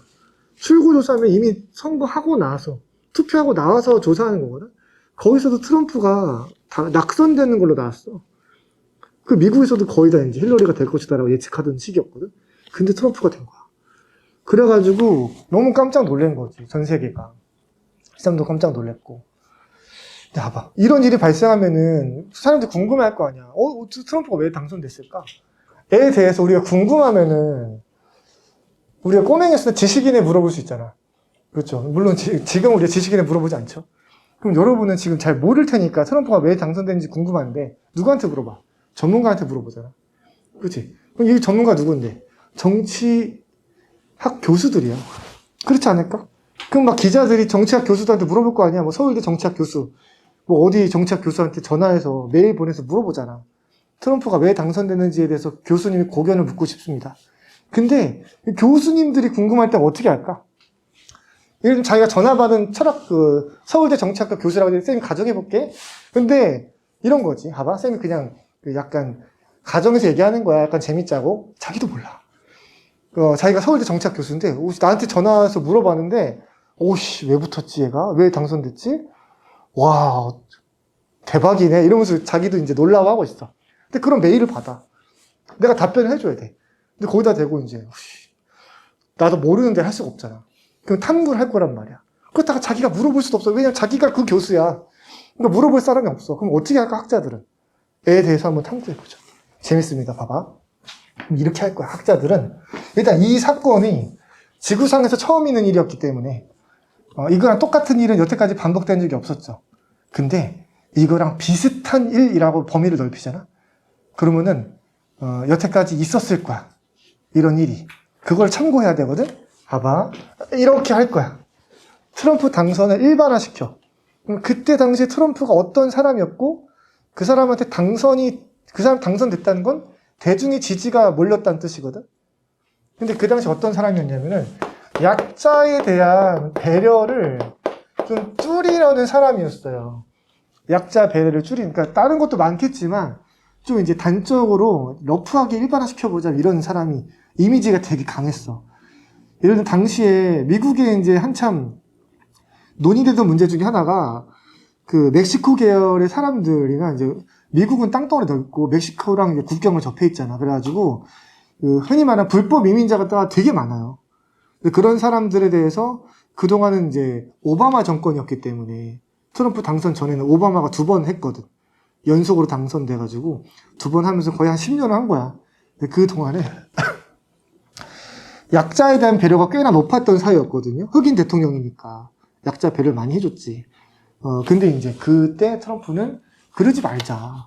아니 예를 들어 유색인종이나 이런 사람들만 국민이냐? 우리 백인들도 국민이고 이런 사람들이 너무 역차별을 많이 당해서 안 된다. 이런 얘기를 막 하는 거야. 그래서 이런 불법 이민자들 내가 당선되면 다 쫓아내버릴 거야. 이런 식으로 막 얘기를 하던 사람이야. 근데 이런 얘기를 트위터로 했거든? 트위터? 그러니까 이제 말이 있잖아. 지금은 이제 일론 머스크라고 하는, 좀 이제 트위터로 좀 이렇게 재밌게 말씀하시는 분이 있죠. 트럼프는 훨씬 심했어. 그래서 이제 한국에서도 언론이 뭐에 많이 주목을 했냐면은 트럼프가 이렇게 말이 왜 이렇게 고급스럽지가 않냐. 그러니까 우리말로 번역하자면은 야, 불법 이민자들 썩 꺼져. 이런 식으로 쓰는 거야, 트윗을. 그러니까 이제 이 대통령 될 사람이 이렇게 언동이 이렇게 가벼워서야 되겠는가 하면서 에헴 하면서 그런 식의 좀 얘기가 많았죠. 그래서 이런 사람에 대해서 결국에는 대중의 지지를 보내준 거야. 이건 거지. 이런 사건인 거야. 근데 이렇게 일반화시켜보고 보니까 과거에 이런 적이 있는 거지.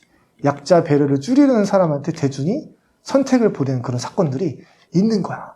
아시아에도 있고, 미국에도 있고, 역사에도 찾아보니까 꽤 있는 거지. 그럼 그런 사건들이 뭐 때문에 벌어졌을까? 이걸 우리가 찾아보는 거야. 얘가 이제 원인이잖아. 이런 지지를 보내는 사건의 원인을 찾아보니까 그 중에 어떤 게 발견되냐면은 이런 게 있는 거야. 약자 배려에 대한 대중의 피로감이 높다? 라는 게 있어. 약자 배려에 대한 대중의 피로감이 높다? 이게 뭐냐면요. 약자 배려를 해주는 건 좋은 거잖아. 근데 대중적 차원에서 아니 그럼 역차별이 너무 심한 거 아니야? 그러면 그냥 약자가 아닌 일반 사람들은 그냥 뭔가 분리해도 된다는 건가? 그건 좀 너무한 거 아니야? 라는 거에 대한 대중의 어떤 반발감? 이런 식 방향의 반발감이 꽤나 세진 거지. 이게 왜 그러냐면은 약자를 배려하는 건 누구나 인정할 수 있는 좋은 가치예요. 그건 당연한 거야. 그치? 이건 상식이잖아. 근데 오바마가 2번 정도 하면서 뭐랄까 약자 배려가 대중이 허용하는 정도를 넘어선 정도까지 있던 거지. 그래서 약간 이거 좀 너무한 거 아니야? 이런 식의 이제 피로감이 있다. 만약 그렇다면은 이렇게 될 것이다. 라는 식의 예측이 가능했던 거지. 이거를 찾아보기로 합니다. 학자들이. 그래서 그럼 이런 식의 사건이 당시 미국에 있었나? 찾아보니까 이런 일이 있는 거야. 도미노 피자 사건이라고 쌤이 이제 부르는데 이건 거지. 한국엔 치킨이 많지만 미국엔 피자가 더 많거든. 피자가 더 인기가 많지. 그래서 이제 미국을 대표하는 피자 가게 이름이지. 그래서 배달을 하잖아요. 근데 피자는 식으면 맛이 없잖아. 치킨은 식어도 괜찮지만 피자는 식으면 맛이 없죠. 근데 미국은 또 땅덩어리가 넓으니까 배달하는데 시간이 좀 걸리잖아. 그렇지. 그래서 늦으면은 피자가 좀 식어서 가는 거야. 그리고 고객들이 불만이 좀 있겠죠. 그래서 이제 피자 가게에서 배달하는 사람들이 중요할 텐데 이 배달하시는 분들 중에 어떤 사람들이 좀 있었냐면 이 당시에 좀 이제 특정한 종교가 있어서 특정 시간이 되면은 예를 들면 메카를 향해서 기도를 올려야 돼. 이런 식의 종교가 있었어요. 쌤이 이제 하나 예를 드는 거야. 근데 그 종교를 가지신 분이 예를 들면 오후 4시가 되면은 나침반을 딱 보고 메카가 어디인지를 딱 봐. 그다음 메카를 향해서 이제 양탄자를 깔아. 그런 상태에서 이제 신성한 시간이니까 모든 방해로부터 차단된 독립된 공간에서 독립된 마음으로 이제 기도를 해야 돼. 기도를 꽤나 이제 오래 하는 거야. 한 40분? 이런 식으로 하는 거야. 그러다 보니까 피자 가게 배달 가다가 갑자기 띠리링 띠리링 해서 이제 기도의 시간이 된 거지. 그럼 기도를 하는 거예요. 근데 그동안에 피자가 식겠죠. 그리고 이제 고객이 불만이 있어 전화가 오겠지. 시킨 지가 2시간이 됐는데 왜 안 오냐. 해가지고 사장한테 전화하면 사장이 뭐라 그래. 배달 아까 출발했잖아. 배달 출발한 지 1시간이 된 거야. 근데 지금 중간에 기도 시간이 있는 거지. 그래서 피자 가게 사장님이 전화를 하는데 전화 안 받아. 왜? 지금 기도 중이거든. 기도 중이니 이제 방해하면 안 되거든. 그래가지고 이제 전화가 안 돼요. 그래가지고 고객한테 배달했더니 고객은 이제 아니 이제 와서 가져오면 어떡하냐. 다 식었다. 우리 개도 안 먹는다. 이러는 거야. 그래가지고 이제 사장님한테 또 불만 쏟아놓고 사장님은 피자 가게 배달부를 이제 추궁을 하겠지. 왜 이렇게 늦게 갔냐. 하니까 이 얘기를 하는 거야. 종교의 어떤 그 중요한 활동이 있다. 그걸 하느라 못했다. 그러니까 사장님이라면 우리가 뭐라고 해야 될까 하면은 그래도 좀 이제 배달할 동안은 좀 자제해주면 안 되겠냐. 고객의 불만이 너무 심하다 이거. 그러다 별점 테러 당한다. 우리 별점 1점 테러 이미 당했다. 이런 얘기 하면은 좀 들어주면 좋았을 텐데 이분은 이제 나의 종교의 자유를 침해하지 마세요. 라고 하는 거지. 그럼 우리 어떻게 해야 될까? 여러분이 피자 가게 사장님이 어떻게 해야 돼? 얘는 뜻을 굽힐 의지가 없어. 배달부는. 이런 시간을 바꾼다. 시간을 바꾼다. 그것도 좋은 방법이야. 근데 이 사장님은 이제 그래? 그럼 너 나가. 자른 거야.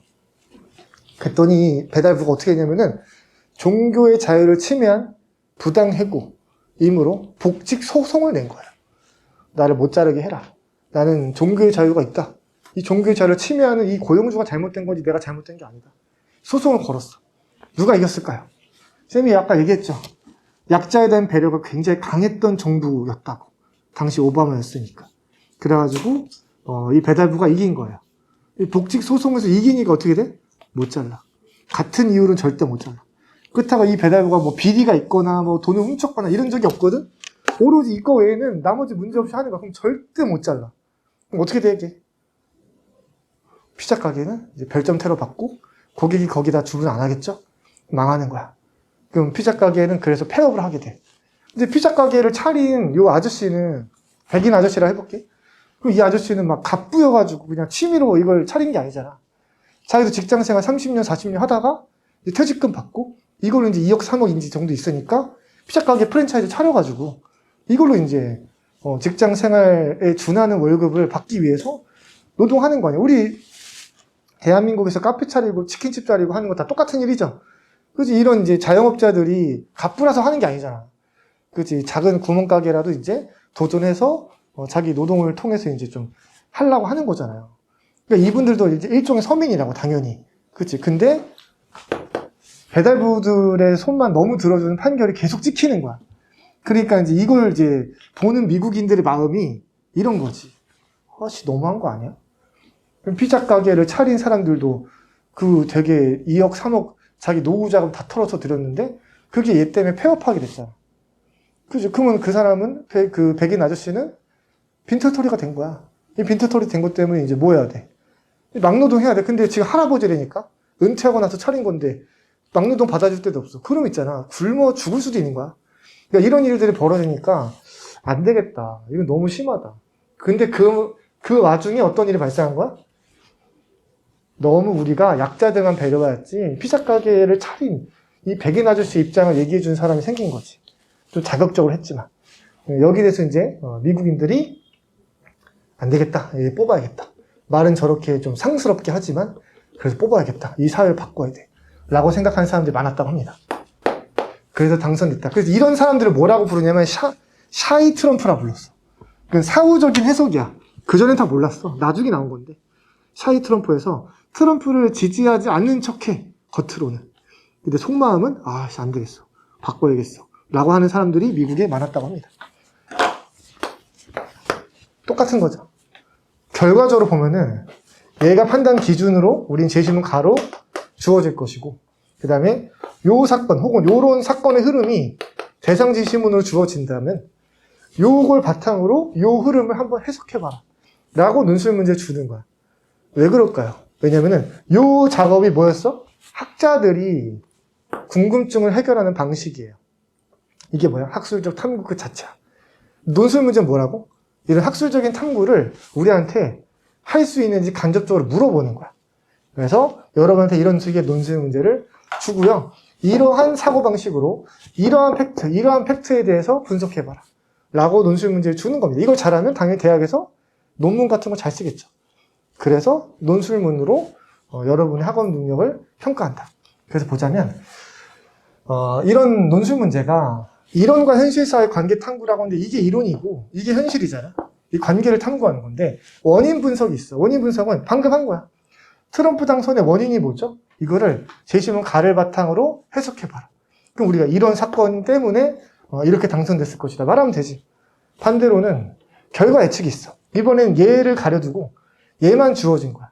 그럼 이걸 바탕으로 이 사건의 결과물로 미국 대통령이 어떤 사람이 될지 당선될지를 추론해봐라 하면 우리가 이걸로 이런 사람이 지지를 받을 거니까 이런 사람에 해당하는 대통령이 당선될 것이다 예측할 수 있잖아. 그게 결과 예측이야. 마지막으로는 이제 의미 해석인데 재심은 나에 이게 다 있는 거지. 도미노 피자 같은 사건들 미국에서 당시 수많이 발생했고 그 뒤에 미국 대통령인 트럼프가 당선되었는데 이런 식의 특성을 가진 사람이었다. 라고 한다면 우리는 이 흐름으로 끼워 맞춰서 해석해 주는 거지. 아, 이거는 약자 배려를 좀 피로감을 느끼게 만드는 그런 사건들이었는데 이게 많이 쌓이니까 약자 배려를 하지 않는 사람에 대한 지지가 높아지게 되거든? 그게 바로 트럼프였던 거지. 라고 연결시켜서 해석을 하라는 거예요. 그래서 이런 식의 종류들로 사실추론, 연역추론 문제들이 나올 겁니다. 우리가 그거를 잘 이해해서 요 틀에 맞춰서 내용을 이해하면 되는 거지. 오케이? 그래서 우리가 대학교 가시면요, 이런 식이에요. 이론과 실제 라는 책 제목이 붙은 교재들을 많이 볼 수 있어요. 왜냐면은 이론과 실제 관계인 거야. 에 대해서 탐구하는 경우가 많거든. 대학교 1학년 때는 보통 이 이론에 대해서 개괄적으로 배워. 대학교 2학년, 3학년 때 뭐 배운다? 이론에 대해서 범위를 좁혀서 배워. 처음에 1학년 때는 심리학, 2학년 때는 성격 심리학, 3학년 때는 성격 심리학, 4학년 때는 성격 심리학 중에서 뭐 좁혀서 배워.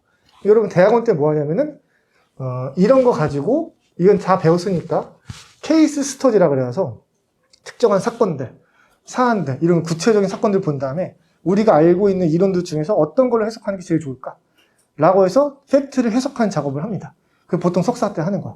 박사 때 뭐 할까? 박사 때 하는 게 뭔지 쌤이 방금 이걸 알려줬잖아. 새로운 사건에 대한 최초의 분석. 그걸 해내면은 그게 박사로 인정받는 거죠. 그런 식의 작업인 거야. 그래서 우리가 학사, 석사, 박사라고 하는 그런 흐름들이 결국 이 작업을 하는구나라고 이해하시면 돼요. 이게 바로 연역추론의 어떤 근본적인 의미다 라고 이해하시면 됩니다. 고생했고요. 이제 우리 한 10분 정도 쉬었다가 나머지 또 보도록 하죠. 쉬었다 오세요. 얘 뭘로 보이니? 오리로 보이나요? 그럼 얘는 뭘로 보여? 토끼로 보이죠. 이게 사실 유명한 오리 토끼라는 그림이에요. 얘가 먼저 오리로 보인 이유는 뭘까?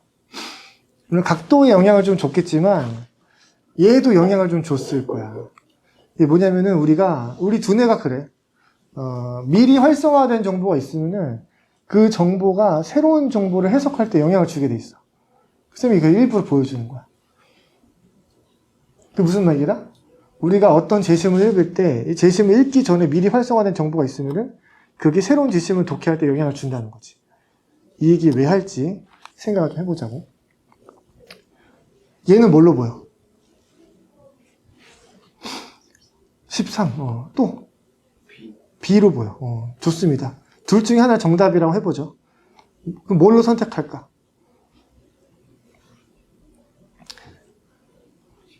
13? 봐봐, 이게 오징어 게임 여러분 봤죠? 안 보셨나요? 오징어 게임이 뭔지 알죠? 그렇지. 오징어 게임이 이런 거잖아. 예를 들면 가위바위보 같은 단순한 게임을 해. 근데 가위바위보에서 지면은 바로 총살인 거야. 그게 오징어 게임의 무서움이지. 그 가위바위보 하면서도 사람이 막 중화정이 스치잖아. 그지? 이 얘기 왜 하냐면은 이게 대상지시문이거든. 대상지시문을 우리가 B로 해석할 것인가 아니면 13으로 볼 것인가 에 따라서 당락이 결정된다면 이거 오징어 게임이야. 그렇지 않아? 여러분 연세대 시험 보러 왔고 연세대에서 대상지시문인데 뭘로 선택해서 해석할 것인가는 당락을 가르잖아. 이거 오징어 게임 맞아요. 그지? 근데 우리가 대상지시문 아무리 봐도 B인지 13인지 확신할 수는 없을 겁니다. 왜? 근거가 부족해. 뭘 먼저 봐야 돼? 기준을 먼저 봐야 돼.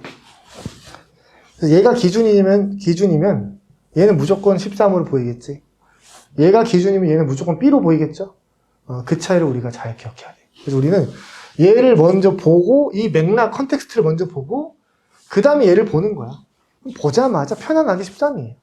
그지? 이거 보고 오면 보자마자 편안하게 B예요. 근데 우리는 무조건 뭐부터 읽는다? 기본적으로 기준부터 읽어요. 기준을 어떻게 정리해? 보편적인 원리, 이론, 개념, 법칙으로 정리합니다. 뭐처럼? 모든 사람은 죽는다. 열심히 공부하면 성공한다. 다 뭐야? 외연이 넓어. 님들아. 범위가 넓은 말이야. 그지? 모든 사람은 죽는다. 그러니까 즉, 대전제 설정을 할 때, 예를 들면은, 뭐, A 학원에 다니는 고등학교 3학년 중에서 어떻게 생기고 어떤 바지를 입고 있는 친구는 뭐 성적이 어떻게 된다. 이런 식의 대전제는 있을 수가 없어. 우리 논증할 때. 범위가 좁잖아. 그럼 거기에 정밀하게 해당하는 사람에 대해서만 논증할 수 있을 거 아니야. 이런 건 이론으로 설정된 게 아니라고. 오케이? 이론은 뭐다? 이제 보편적인 원칙이야. 근데 우리 제시문을 읽으면은 아마 기준으로 제공되는 제시문들은 대부분이 이런 이론적인 법칙적인 것들을 개념적으로 정리해서 알려줘요. 그거 그냥 그대로 요약하면 돼. 근데 간혹 가다가 기준 제시문이 소설 같은 게 나올 수도 있다. 그럼 어떻게 된 거냐면 쌤이 방금 예를 들었던 예를 들면 이제 흥부와 놀부 나왔다 쳐볼까? 흥부와 놀부가 요약하자면 권선징악 이렇게 할 수 있지만 팩트 그대로 보자. 팩트만 딱 보자면 이런 거야. 예를 들면 이제 어느 마을에 사는 흥부라는 이름을 가진 사람이 특정한 어느 시기에 나타난 제비다리를 고쳐줬더니 뭐 이런 식의 이제 보상을 받았다. 그럼 이걸 가지고 여기 재민이를 해석하래. 근데 이걸 흥부놀부전 요 제시문을 우리가 보편적인 원리 원칙으로 만들어주지 않고 그냥 흥부는 이런 상황에서 이렇게 했더니 이렇게 됐다. 라는 걸 그대로 가져가잖아? 그럼 재민이에 대해 해석할 수가 없어. 왜? 재민이는 흥부가 아니잖아. 그치? 흥부가 이런 경우에 흥부는 이렇게 된다라고 얘기했으면은 흥부에 대해서만 할 수 있는 말이야. 재민이는 해석할 수 없을 거란 말이지. 그럼 어떻게 하자는 거야? 그게 흥부에 대한 말이 아니고 그냥 모든 사람에 대한 걸로 일반화 시켜야 돼. 그게 이 말이야. 보편 명제가 있으면은 선택하면 되거든, 주제로. 보편 명제가 없다는 건 뭐냐면은 제시문 아무리 봐도 그냥 구체적인 팩트만 있거나 소설이거나 심지어는 도표야. 숫자만 써 있어. 근데 이 속에서 우리가 뭘 봐야 돼? 보편적인 원리를 이해하고 그거를 주제로서 내세워야 돼. 그 말이야. 이게 대학교마다 어렵게 만드는 그 원리 중에 하나가 예를 들면 서강대학교 같은 경우에 기준 제시문을 이렇게 쌤이 방금 말한 소설이나 아주 사례만 있는 제시문 같은 걸 줍니다. 그럼 걔를 뭐야? 보편 원리로 추정해서 만들어야 돼. 추론해서. 그래서 걔를 내세워줘야 돼. 그렇게 안 하면 논증이 망가지거든. 오케이? 그래서 그런 식으로 이제 문제를 내요. 그러면은 보편 문제 없으면 만들어서라도 내세워라. 알겠죠? 이거 엄청 중요한 거야. 이 방금 이제 당락을 가르는 지점들을 쌤이 하나 소개해 준 거야. 그럼 이렇게 이제 원리 원칙이 나왔어. 열공하면 성공한다 이런 식이 나왔어. 혹은 여기 나왔듯이 공부 잘하면 착한 아이다 이렇게 나왔어. 그럼 대상 읽을 때 어떻게 하면 돼? 공부 잘한다거나 착하다거나 하는 거랑 관련되어 있는 부분만 밑줄 그으려고 가면 되는 거야. 대상 제시문을 처음부터 끝까지 열심히 다 읽는 게 아니고 필터가 있잖아. 필터에 걸리는 팩트를 찾는다는 마음으로 가는 거야. 그래서 기준 독해는 오래 걸리는데 대상 독해는 겁나 빨라. 사실 기준 독해하는데 3분의 1 속도, 3분의 1 정도밖에 시간이 안 걸려. 3배 속도로 읽을 수 있다는 거 왜? 그냥 판단할 게 적잖아. 공부 잘하는 게 있나? 착한 게 있나? 없는 것 같으면 싹싹 넘기는 거지. 이런 거 보면 싹 넘기는 거야, 그냥. 얘 기준으로 봤을 때는. 아셨죠? 그래서 그게 기준의 핵심 내용, 이게 주제의식이죠, 보통. 를 바탕으로 대상 제시문 중에서 기준이 관심 있어 하는 팩트를 고른다는 느낌으로 가는 거야. 이게 독해법이야. 우리 교재도 다 써있어. 필기 안 해도 돼. 그래서 기준의 보편 명제와 관련된 구체적 팩트를 이제 밑줄 거라. 라는 뜻이야. 밑에다 메모만 남겨두면 되겠지. 밑줄 근 거에 대해서. 그 다음 뭐라고 하면 돼? 마지막 단계는 여기 이렇게 팩트 잡았어. 그 다음 얘에 대해서 우리가 의미를 해석해 주는 거야. 이거 의미 해석하면 뭐라 하면 돼? 뭐라 해주면 돼? 재민이는. 그 착한 사람이다. 그치? 이게 의미 해석이야. 우리가 제시문에 여기다가 밑줄 그어놓고 메모해놨을 거 아니야. 에다가 화살표 뽑아서 이렇게 의미 해석해주면 이게 정답 맞춘 거야. 요거까지 마련해 놓은 다음에 우리가 글 쓰면 되는 거지. 내용은 준비가 다 된 거니까. 그게 바로 세 번째 작업. 정리된 소전제가 어떠한 의미를 갖는지 해석해준다. 입니다. 그거까지 하면은 독해가 끝난 거지. 마지막, 이제 표준전개인데, 전개 방식이 두 개예요. 첫 번째는 기준을 먼저 정리하는 거거든요. 요걸로 한번 얘기를 해볼게요. 이번엔 요거 가지고 해볼까? 기준을 먼저 정리한다는 건 뭐냐면은, 얘가 기준이잖아? 나로 한번 해볼게. 그러면은, 처음에는 기준의 주제의식을 쓰는 건데, 요거 쓰면 돼. 우리가 대문자 P이면 Q다로 쓰는 이 핵심 논리가 있거든? 그지? 얘로 지금 얘를 해석하잖아? 그러면 해석을 실제로 하는 직접적인 논리가 되는 바로 요 녀석을 보편화시켜서 일반화시켜서 첨문에 갖다 놓되 제시문에 대한 요약이 아닌 자신의 견해로서 노출시키는 거야. 말이 좀 어려운데 쉽게 말해서 이렇게 하면 안 돼. 봐봐. 제시문 나의 관장은 운동을 잘하면 진짜라고 말한다. 이러면 안 돼. 이러면 떨어진다는 뜻이 아니고 요약한 거야. 그러면 자기 글이 아니야. 자기 글처럼 보여야 돼. 어떻게? 뇌피셜처럼 쓰세요. 어떻게? 운동을 잘하는 사람이 진짜 사나이다. 캬 이렇게 쓰는 거야. 운동 잘하면 진짜 사나이다. 이렇게 얘기하는 거야. 그 독자 뭐라 그럴까? 독자는 일단 얘 생각인 것처럼 보이거든? 학생이 자기 생각을 쓰는 것 같아. 처럼 보이니까. 근데 이 학생 저자는 권위가 없어요. 그래서 그냥 우리가 말하는 대로 믿어주지 않거든? 그럼 독자는 까다롭게 보기 때문에 뭐라 물어보냐면 네가 그걸 어떻게 알아? 이렇게 물어. 아니 운동 잘하면 진짜 사나이라고? 네가 그걸 어떻게 알아? 라고 합니다. 그때 우리가 뭘 가져와? 증거를 가져와야 돼. 이게 내 뇌피셜인데 나만 이렇게 생각하는 게 아니야. 믿을 수 있는 사람이 이렇게 얘기합니다. 어디야? 제시문 나 봐봐. 증거야 저게. 그래서 우리 교재에다 필기할 겁니다. 교재 표준전개라고 써 있어요. 어디 써 있을까요? 교재 7페이지예요. 교재 7페이지 위쪽에 보시면 기준 1문단 A에다 기준 핵심, 기준 상술 써 있죠. 기준 상술 옆에다 씁니다. 증거예요, 증거. 증거라 쓰시고 오른쪽에 빈 공간 있지? 거기다 씁니다. 제시문 출처 표시. 기준 상술 오른쪽에 쓰라는 거 제시문 출처 표시. 좋습니다. 그렇게 넘어가는 거야. 그럼 여기까지 한번 얘기해 볼게. 운동을 잘하는 게 진짜 사나이야. 이게 누가 그러냐면 제시문 나에서 유명한 관장님이 나랑 똑같은 말씀을 하셨어. 라고 이제 얘기한 거지. 그럼 독자가 뭐라 그래? 그래 막 지어낸 얘기는 아닌가 보네. 유명한 사람 그렇게 말했다니까.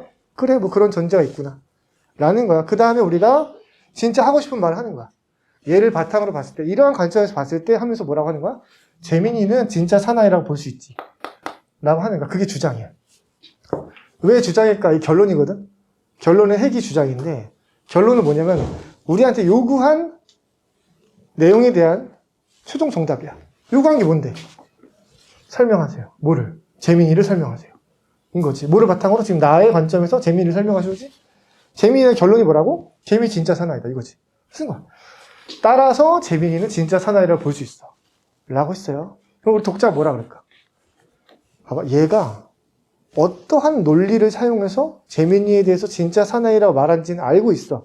왜? 방금 위에서 설명했거든. 운동 잘하면 진짜 사나이라며. 그치? 그래서 재민이가 진짜 사나이라고 얘기를 했잖아? 독자는 뭐라고 물어볼까? 재민이에 대해서 모르잖아. 지금 처음 들었잖아.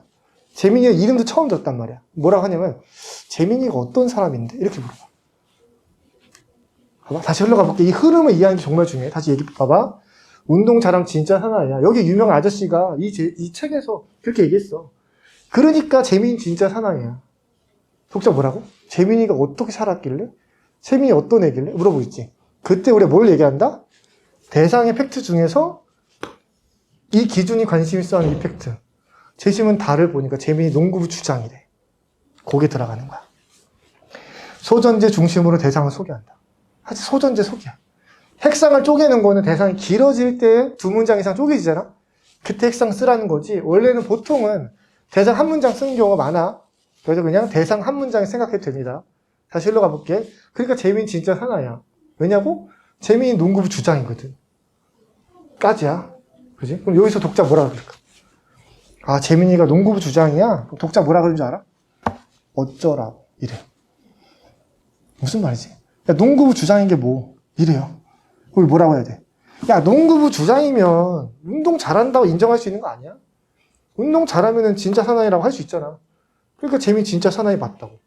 이거야. 요게 적용이야. 오케이. 다시 흘러가 볼게. 운동 잘해 진짜 사나이야. 여기 유명 아저씨가 이렇게 말했어. 내 말은 헛소리가 아니야. 그러니까 재민이 진짜 사나이를 볼 수 있어. 재민이는 농구부 주장이거든. 농구부 주장이라고 하는 이 팩트는 운동 잘하는 거로 볼 수 있잖아. 그러니까 재민이 진짜 사나이가 맞지. 까지가 논증 끝. 이게 연역 추론의 내용을 논리 정연하게 이제 우리가 펼쳐주는 건데, 두 개로 쪼개서 갈 건데, 각 문단은 두 가지씩을 유지해야 돼. 두 가지씩이 원칙이거든. 그래서 요약할 때 핵상으로 쓰는 거고, 여기는 주장과 나머지 뒷받침들이야. 그래서 두 가지씩을 유지하는 거야. 그래서 대상, 기준을 먼저 쓰는 방식을 우리가 A라고 할 거야. 우리 B도 볼 건데, 사용 조건 좀 이따 얘기해 줄게. 이거 복잡한 얘기야. 좀 이따 가고. B는 그 밑에 있는 거야. B는 기준과 대상의 위치만 바꾸는 거지 똑같은 내용이거든.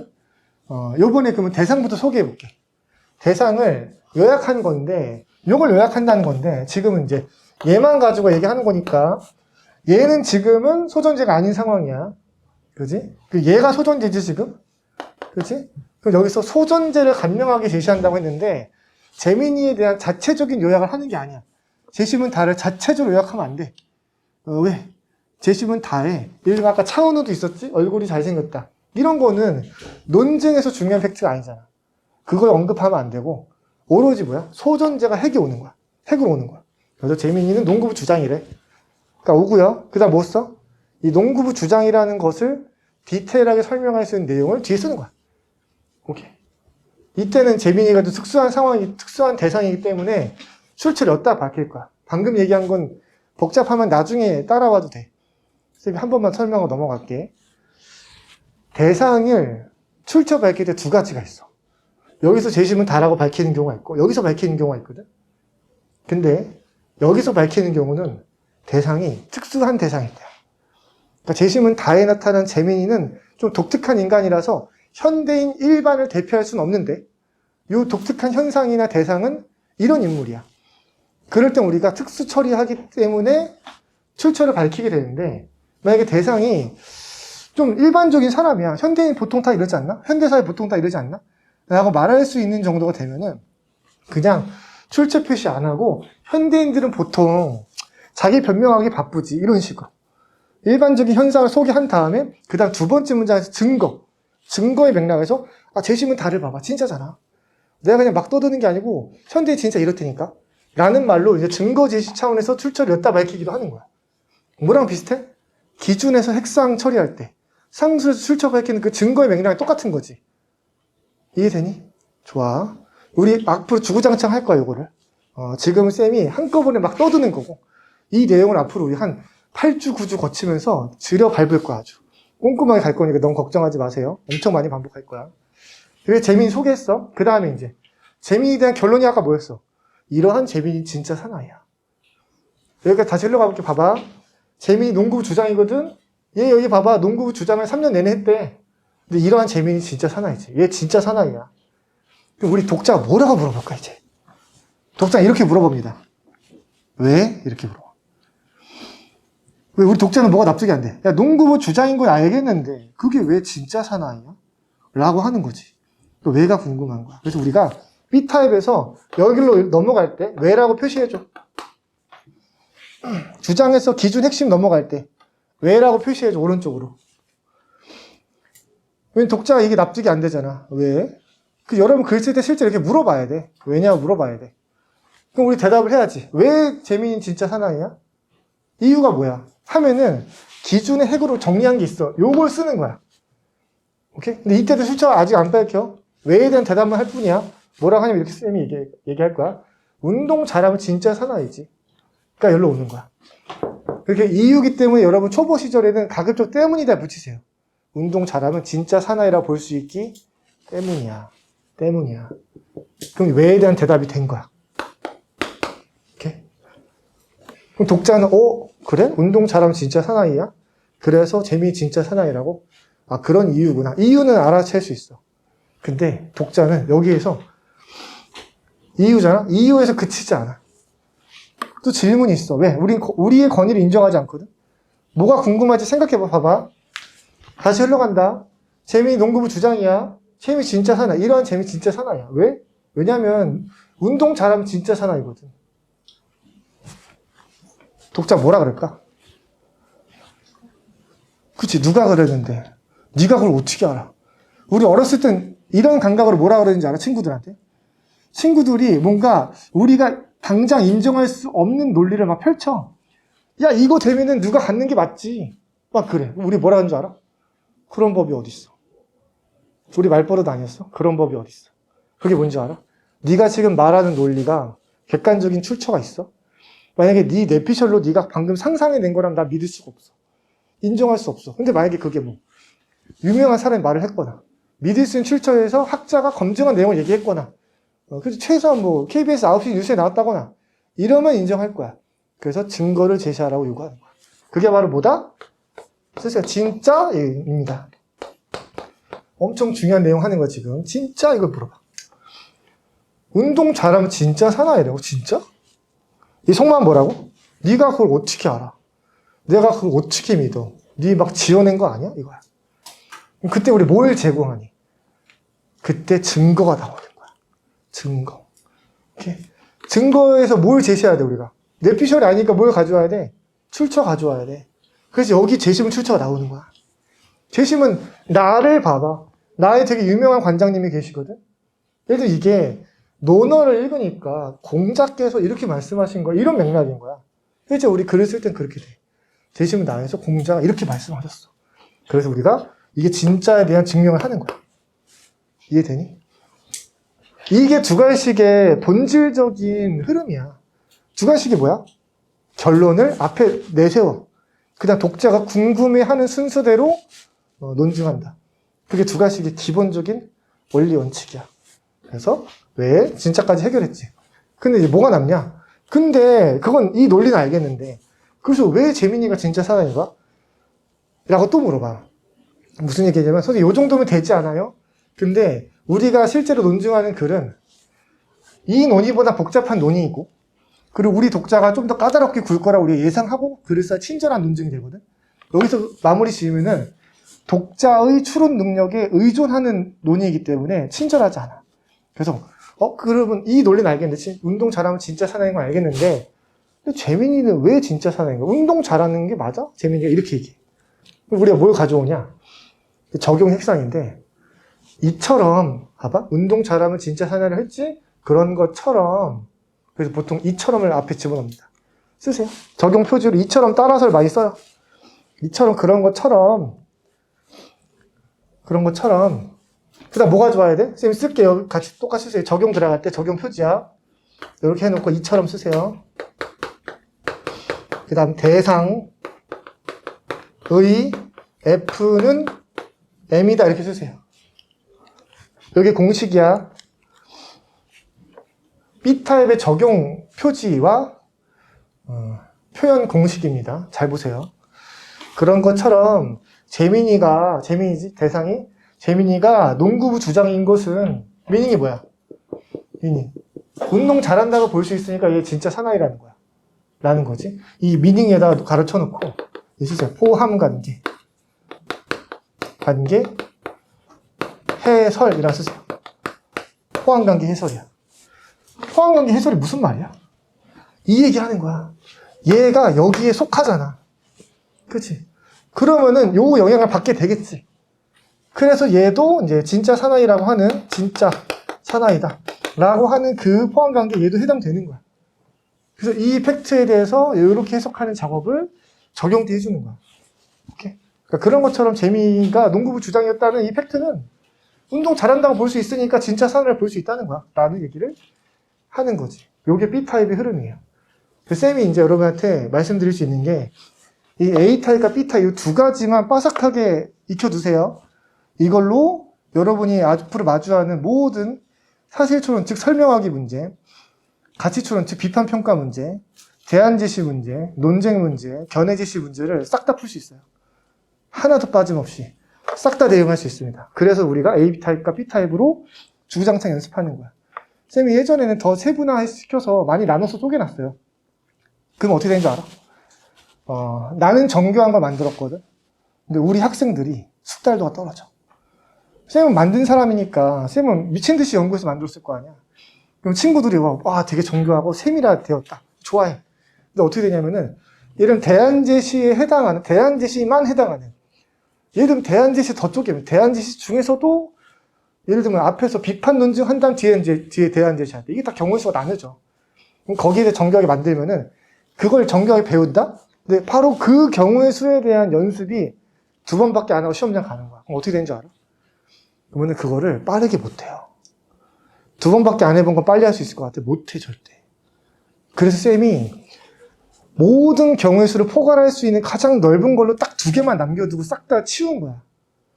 이 2개만 여러분 시험장 가기 전에 각각 50번 이상씩 하도록 만드는 거야. 그럼 겁나 빠르게 만들 거야. 그래서 시험장 가면은 시간 철철 남게 만들 거야. 여러분 그래서 이 2가지 사고방식만 깊게 이해하고 철두철미하게 써먹으세요. 그럼 나중에 겁나 빨라질 겁니다. 알겠죠? 좋습니다. 이제 요거를 이제 어떻게 적용할지에 대해서 이야기를 좀 해볼 건데 지금은 러프하게 이해하시면 돼요. 왜냐면은 세밀한 걸 지금 다 납득할 수가 없거든. 그래서 무슨 얘기냐면은 B타입은 언제 적용할 때 이거야. 공통 소존지에 있다. 대상 먼저 제시될 때, 대상 복잡할 때는 B타입 가는 게 유리하다. 이건 거거든. 근데 앞으로 쌤이 이제 이렇게 얘기할게. 이 경우의 수들 앞으로 계속 만날 거야. 앞으로 계속 이제 등장시켜 줄 거거든. 그때마다 분석하고 체득할 거니까 걱정하지 마세요. 오늘 이론적으로만 한번 알아듣고 넘어가면 돼. B타입의 경우를 위주로 알아보겠습니다. A타입은 이거 뒤집으면 되거든. 그래서 공통 소존재가 무슨 경우냐? 우리 교재에 써 있어. 이거 한번 읽어봐. 가와 나의 관점에서 다의 현상을 분석할 거야. 그럼 다에다가 이게 대상이잖아. 그치? 근데 공통 대상인 거야. 공통 대상인 거야. 기준 2개고 대상이 하나네. 그래서 공통 대상이야. 왜? 가도 다를 분석할 거고 나도 다를 분석할 거니까. 근데 공통 대상이 곧 공통 소존재냐? 사실 그건 아닐 수 있어. 이게 무슨 말일까? 여기 봐봐. 봐봐. 가나의 관점에서 다를 설명하세요. 같은 거잖아. 그렇지? 얘 공통 대상 맞지? 공통 대상이지? 공통 소존재니 얘? 아니지. 왜? 가의 소존재랑 나의 소존재랑 다르잖아. 공통 소존재 아니지.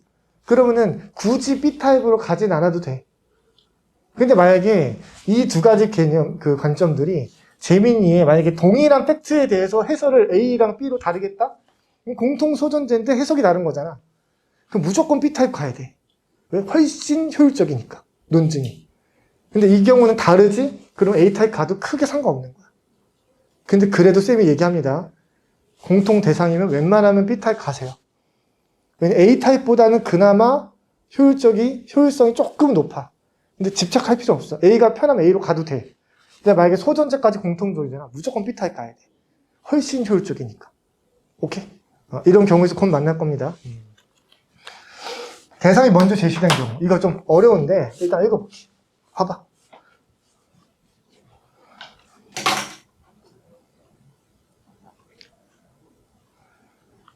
가를 바탕으로 나를 해석하고 까지 볼게. 여기 한번 끊어봐. 쉼표 보이지? 끊어봐. 먼저 처리하라는 거야. 그럼 봐봐. 가를 바탕으로 나를 해석하고 기준 1개, 대상 1개지. 그러면 A타입, B타입 아무거나 상관없어. 너네 편한 대로 하면 돼. 오케이? 그 나중 가서 미리 얘기하지만 나중 가서 이런 경우에 A로 갈까 B로 갈까를 나한테 정해달라는 사람들이 있어요. 쌤이 미리 얘기하면은 너가 편한 대로 해야 되거든. 이게 무슨 소리냐면은 앞으로 연습하면서 이런 경우에 너네가 자연스럽게 많이 쓰는 경우의 수가 생겨 사실.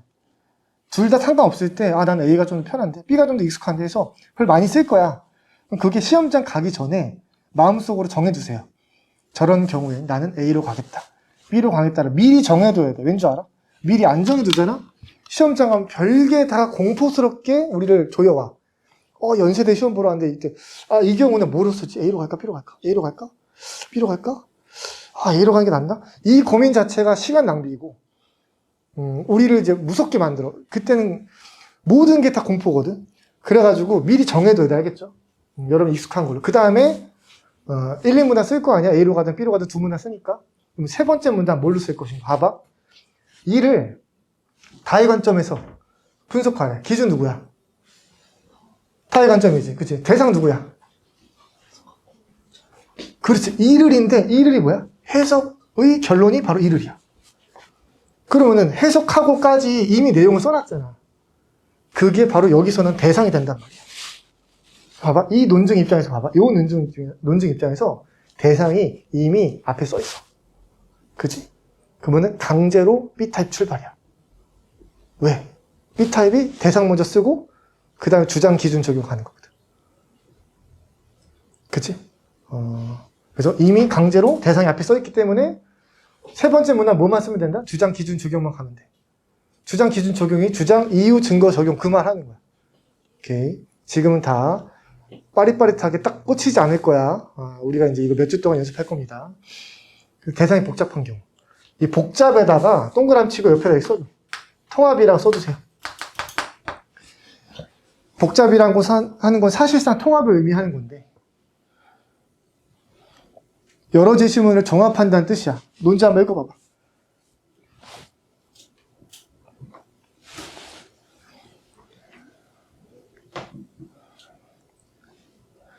가의 관점에서 이거 기준이죠? 뭐지? 나다라가 공통으로 말하는 현상 이 대상인데 대상이 몇 개니?